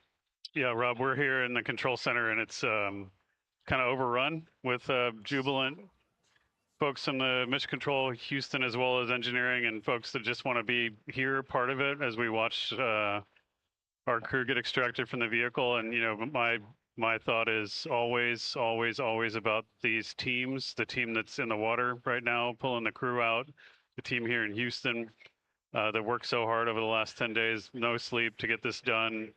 We still have some work to do to get the crew to the med bay here on the ship. They all look great coming out, so hopefully that won't be too long. I think we saw the administrator on the boat too, giving his thanks to the Navy team on the Mirtha, which they're just an incredible group of sailors. I was able to visit with them a couple weeks ago. And then if you pull it all the way back to the workers and the folks that joined the rocket at Michoud, that made the heat shield tiles that held together tonight, that stacked the vehicle in Florida, that integrated the vehicle in Denver, that fired the engines in Stennis, that fired the boosters in Promontory. I mean, this is the entire team, coming together and being tested by the environment that this machine went through. And they did it right. The work was good. They did it right. You've said in a number of briefings, of course, and in other forums that this is just the first step. The cadence has to step up, as the administrator has indicated. Now, it's a little early for the full report card on how Integrity did, but did this mission ultimately, from your eyes view, exceed expectations? It absolutely did. I mean, I was waiting to talk about this until we're in the water, and I think we still have, again, work to do to bring it in and really kind of go through it bolt by bolt and see what we learned. But I mean, so far, given what we learned during the mission and given how we performed on ascent, on entry, I always think about energy in terms of the states that you worry about the most. And every time we put these machines through these incredibly energetic states that came through. So I'm fairly confident that we made a big step tonight to get us on the path towards the surface. I think the path to the surface is open now. We do have to do all the work, and we'll make sure we talk about that as cleanly as we can. We learned a few things during the mission, but I have to tell you, this was an incredible test of an incredible machine. From an American psyche standpoint, the Empire State Building was lit up red, white, and blue tonight. Our coverage was seen on baseball stadiums around the major leagues. How captivating was this experience for the American people, for the world, in fact, as we returned to the moon? I have not been able to watch a lot of the coverage as we've progressed through the mission. I will tell you, just from my witness in Florida before launch, and then seeing the people's faces here, and then reading where I can about how things are going. I think this has been a gift to the world from NASA. NASA has given the world a gift, proving to folks all over the place, especially young people, and that to me is what this is really about. Young people, when they see what we can do when we work together, when we have teams that collaborate, that it doesn't matter how hard the problems are, we can solve them. I'm hopeful that Artemis II, as folks witness what we were able to do with this incredible crew, this incredible team that we've birthed into the world, scientists and engineers and artists that have been inspired by this. And even if they don't come work in the program, which separately they should come work in the program because Lord knows we need the help. But even if they don't want to come work in the program, hopefully they grow up to recognize they can do amazing things when they work together and contribute to society and be good citizens and really change the way, the challenges that are coming in the world are overcomable if we work together like this. And one final question. Flying to the moon, we did it. We've done it again this past week and a half or so. But the engineering that went behind the design of this mission and the precision, the pinpoint precision of this vehicle entering that entry corridor, it's almost mind-boggling. Yeah, it is incredible when you think about the energies involved and the uncertainties involved. That when we inserted the vehicle into orbit, it was 99.2% down the middle. When we dropped the vehicle right on top of the fleet here, our guys knew exactly where to go, but the guidance was perfect. And it's interesting. I've got this question a lot over the last few weeks about, we did this before 53 years ago, and that I think it is a reasonable thing to contemplate, like what's gone on since then. And what I'd tell you is, when we did Apollo, which again, the more we learn about what they did, the more magical. There's that helicopter. Seems what they were able to accomplish given the technology and the learnings that they had. But when we did Apollo, the architects of Apollo, Gilbert, Seaman, von Braun, Mueller, what they really, really wanted to do as they were contemplating what it meant to expand our range of action to the lunar surface, what they wanted to do was learn how to live and work in space for a long time. They wanted to do that first before they were confident they could expand their range of action to the moon. Now, of course, the politics of the time and the mission at the time was different, and so they had to go straight to the moon and bring people home. And then after that, the program kind of lost its momentum. But after that, NASA kept moving along those paths, right? So we recognized during Apollo that reusability was going to be important. We spent a lot of money on those machines, and we spent a lot of money on these machines here. Even though, but we recognized that reusability was important, which is why we built a winged space plane called the Space Shuttle, and then we used that reusable machine to build a space station. And we learned for 25 years how to live and work in space, and have been able to develop technologies that can enable exploration. So really, what I think is now, 53 years later, we're at the point where the architects of Apollo would have been pleased that we're now ready to actually go back to the moon and go back to stay, because we've learned all the things we needed to learn. There's a lot of people pleased here tonight, and we really thank you for joining us, Amit. Amit Kshatriya, NASA's Associate Administrator, as we begin to hoist the crew onto the helicopters to head back to the recovery ship. Thank you very much, and congratulations, Amit.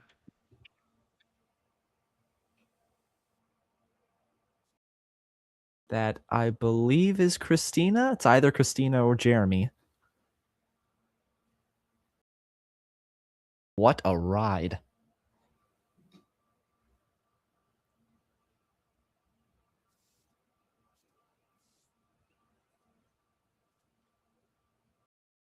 This is Mission Control Houston, with the crew members now beginning to be hoisted aboard the Navy helicopters. Let's go to Megan Cruz aboard the USS John P. Murtha, who will take it from here.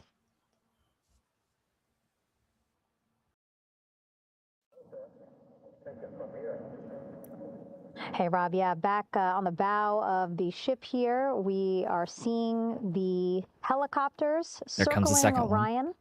The first one there, having just completed picking up the first astronaut.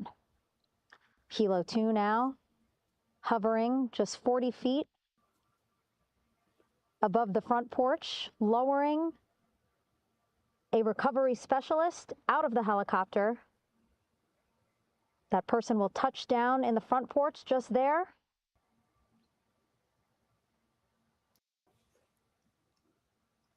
The crew members already outfitted with a harness that will allow them to quickly attach to the hoisting device.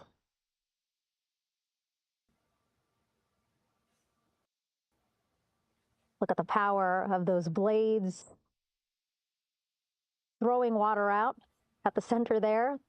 The front porch, with now 3 astronauts and the recovery specialists.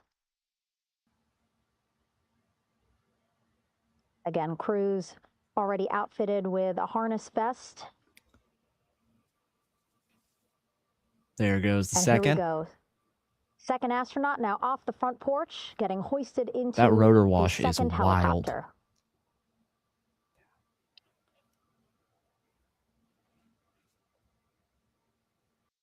That helicopter will now hover just a distance away to give room for the first helicopter to come back and pick up the third astronaut.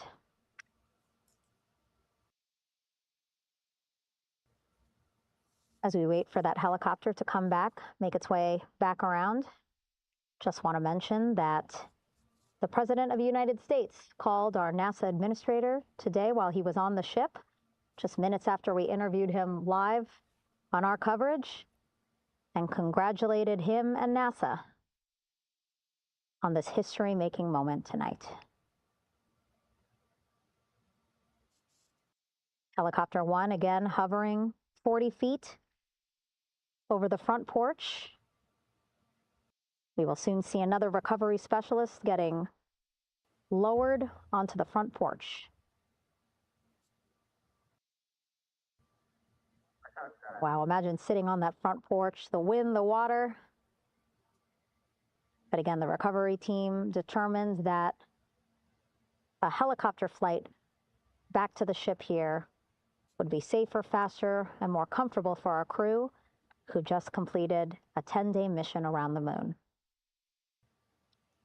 Third astronaut in the air, getting hoisted quickly back into the first helicopter now. 3 down, 1 to go. Or 3 up, 1 to go, I should say. That first helicopter now on its way back to the ship here. We will soon see it land in just a few minutes. Again, all this action happening just 3,000 yards away from us, so a very quick flight back to the flight deck. Now the only person left on the front porch, Commander Reed Wiseman.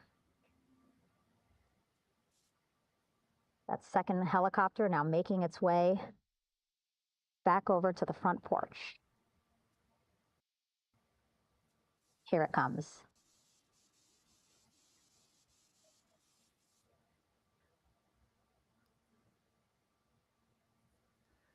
I did mention this earlier, but it's making its final approach really here. That looks like that is Commander Reed Wiseman, I believe. It's really interesting seeing how different this is from how the Dragon recoveries are conducted. Of course, as we know, Dragon just gets hoisted directly up onto the boat before the crew ever comes out. The whole capsule is put up on the boat, and then the crew comes out right after that. But not the case here. And I'm sure that's likely just because Orion is huge. Orion is far too heavy to do something like that with it. And also just the equipment hasn't been made for that sort of thing. So it just gets towed back to shore instead. Commander Reed Wiseman now off the front porch and almost into the second helicopter. I believe Reed gave us a little wave Both there now at the on end. their way back to the ship where we are, the USS John P. Murtha, just west of San Diego in the Pacific Ocean. They're heading back.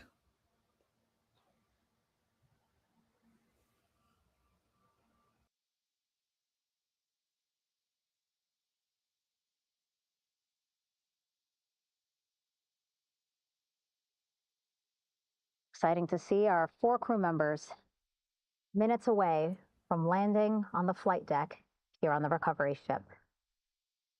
550 people on this ship. Excited, ready, anxious, looking forward to welcoming this crew aboard.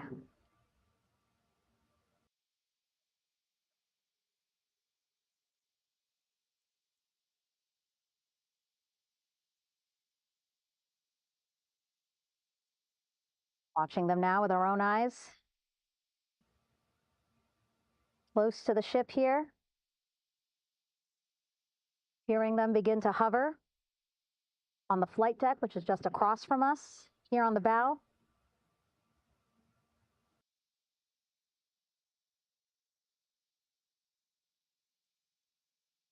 First helicopter coming in.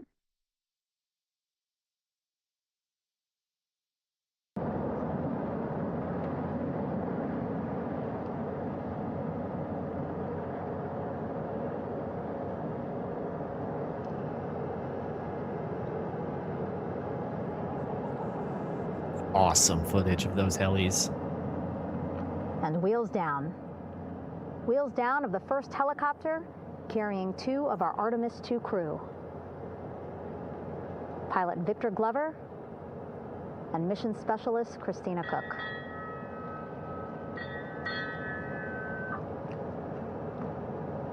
Kilo 1 on deck reported on the recovery loop. Again, the mission audio loops that the recovery team are using here to communicate with one another. And an announcement just made on the ship, integrity incoming. 2 more helicopters on their way to the flight deck, one carrying the crew, the other, one of our imagery helicopters. Again, kudos to our imagery and aerial teams for giving us these beautiful views of history in the making. Set amid a gorgeous, soon-to-be sunset here in the Pacific Ocean.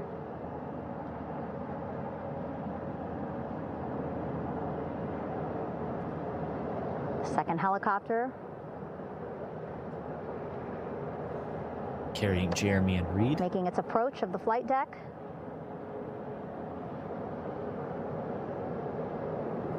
Plenty of people here on the bow with their cell phones out, filming this moment.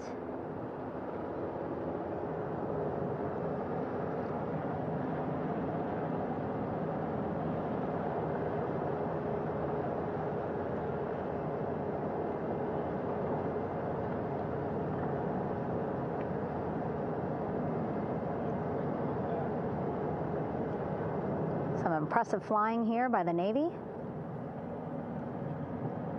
as we are seconds away from wheels down.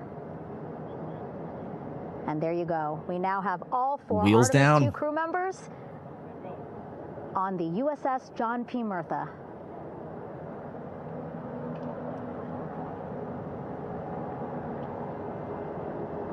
I'm sure they're happy to be out of the water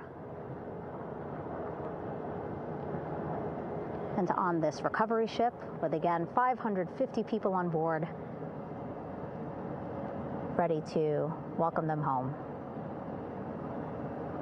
But first, as we've been saying throughout the broadcast, just making sure the crew feel good. We reported that they were feeling good when they were in Orion, but those were just initial, quick, verbal assessments of how they're feeling. Their destination tonight, the medical bay here on the ship, right after we power down the helicopters here.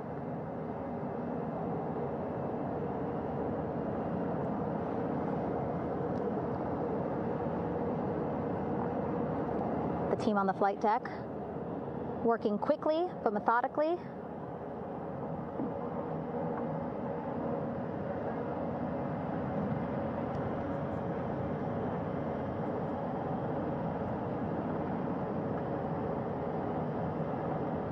Waiting for just one more helicopter to touch down.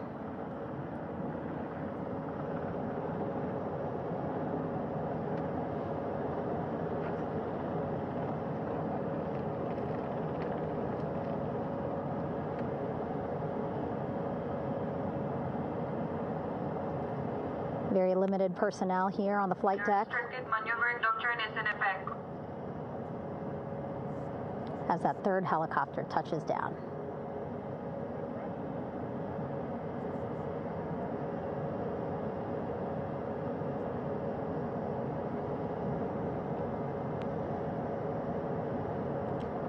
The ship is at flight quarters. Stand clear of waiter decks, aft of frame 095, or no cover stop side, thrown articles over the side, hold all trash and garbage on station. Flight quarters.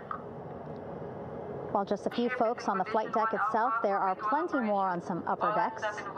I see in some of our views a very packed crowd overhead. Announcements being made over the ship's loudspeaker system, reminding folks to stay clear of operational areas like the flight deck, so that teams can work quickly to get the crew off of the helicopters and into the medical bay.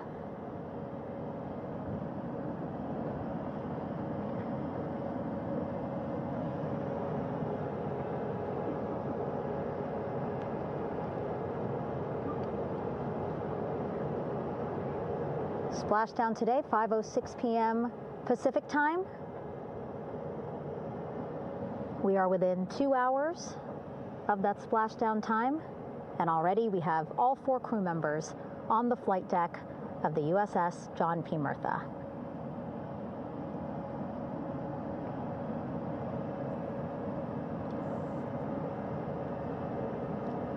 Again, crew waiting before getting out for the helicopters to completely shut down.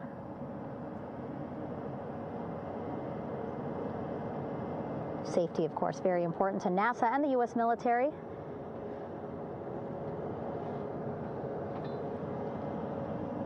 So we'll wait just a couple of minutes here before we start seeing crew members walk off the helicopters one by one.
Oh, doors opening.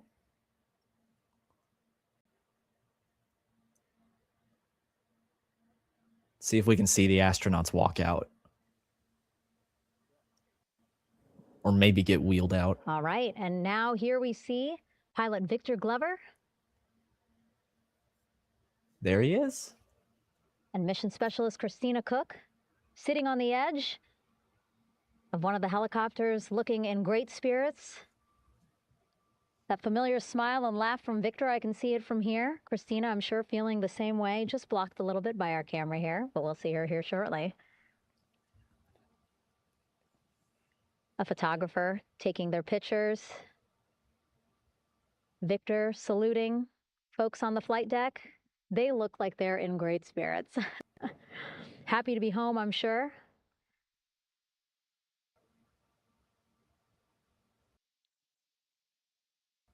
If you're sitting at home, I hope you too are wondering, what would you want to ask them if you got a chance to talk to them? Because that is what I'm thinking about.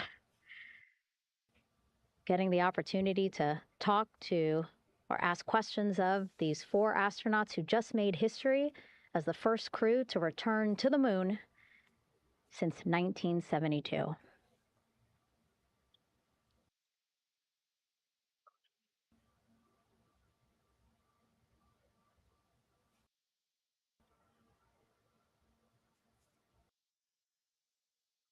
Oh, there we see Christina there, also smiling, finally peering out, waving at the cameras. Hello to you too, Christina, yes. Welcome back. Welcome, welcome home. A loudspeaker announcement on the ship saying, "Welcome home, Integrity."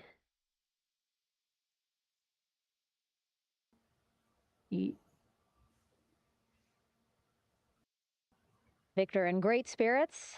I can't see who he's talking to, but I kind of think that he might be talking to his other 2 crew members. Shouting from across the flight deck, congratulations to one another.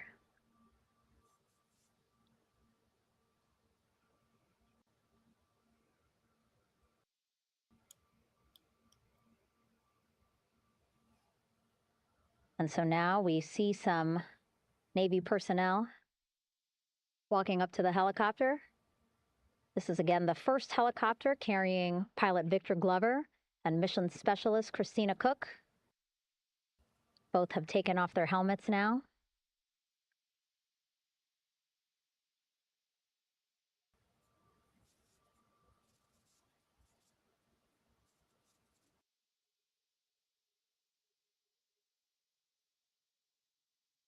Some pictures, video to catalog this historic moment. A beautiful sunset just behind them here in the Pacific Ocean. Golden hour.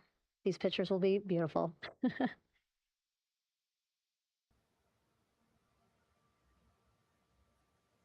Now we see NASA Administrator Jared Isaacman. He is on the flight deck, as well as flight surgeon Rick Schuring walking over to Victor and Christina first. We saw the administrator walk over to the other helicopter, which is carrying Commander Reed Weissman and mission specialist Jeremy Hansen. We heard from Rick earlier in the broadcast. Again, he said he's going to be out there on the flight deck to do another initial assessment of the crew, ask them how they're feeling, anything bothering them. But again, from what I'm seeing, they look like they're in great spirits and feeling pretty good for folks who just traveled 695,000 miles from Florida to the moon and now here to the Pacific Ocean.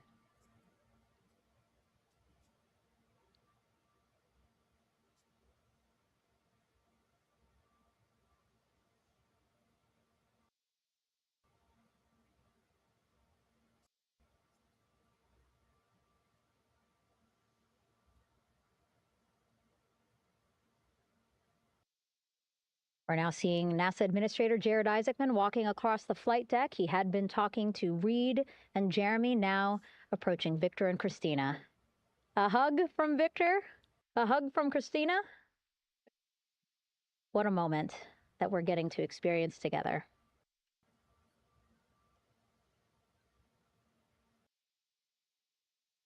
I'm sure congratulatory words. You know, we got to speak to the administrator live on this broadcast as well, and he said the kid in him right now, giddy, absolutely giddy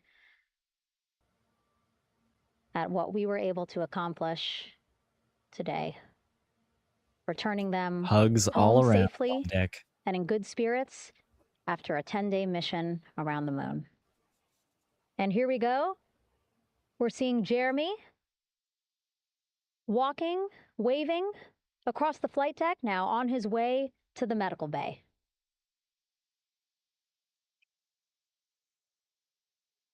It's a short walk, less than a minute. Again, that's why the recovery team decided to use helicopters to get them on the flight deck for that short walk to medical bay.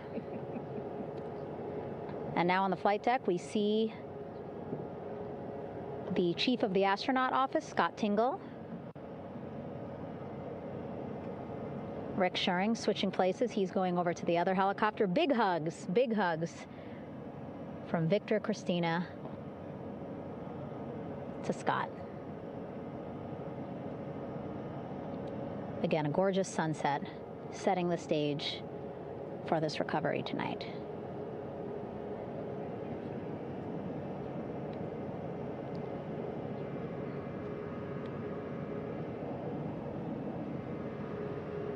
All right, and now here we are, Christina, making her way, looking thankful, grateful, happy to be home.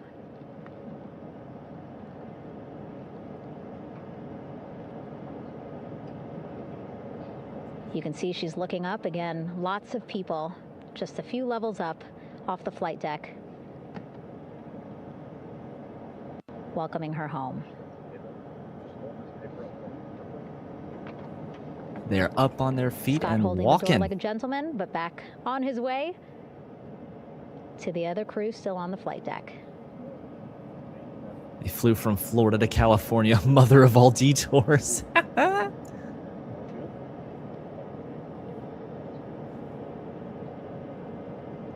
So still on the flight deck, Victor Glover and Reed Weissman. It looks like Victor will be the next one headed to medical bay. More hugs, more hugs. He's a hugger.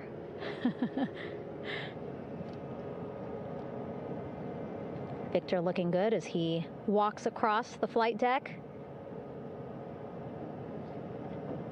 NASA administrator applauding. Victor applauding for all the folks on the ship with him who played a role in their safe return today.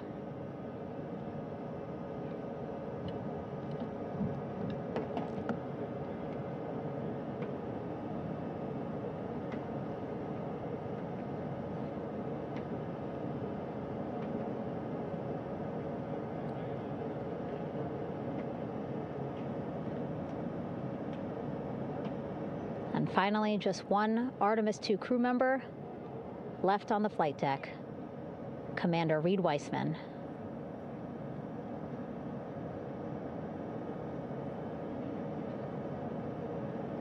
Everybody very happy. Applause from the group there on the flight deck, I'm sure, as well as on the level just above them, packed with people.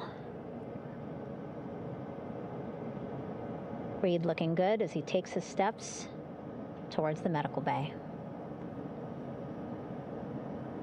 There's your commander.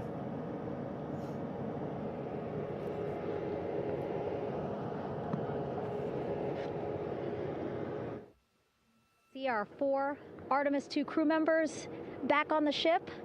Again, now they will head into medical bay, where they will be assessed by flight surgeons from both NASA as well as the Canadian Space Agency. A more in-depth assessment. When they get to medical bay, they will each have their own nurse. They will be helped out of their suits. And then again, will check to see that they're feeling good. Make sure it's not just adrenaline, but that they are feeling good from their long journey back from the moon. Yeah, the astronauts got Beautiful right shot up out of those sunset. wheelchairs and walked on their own. It's a good sign. Illuminating our flight deck.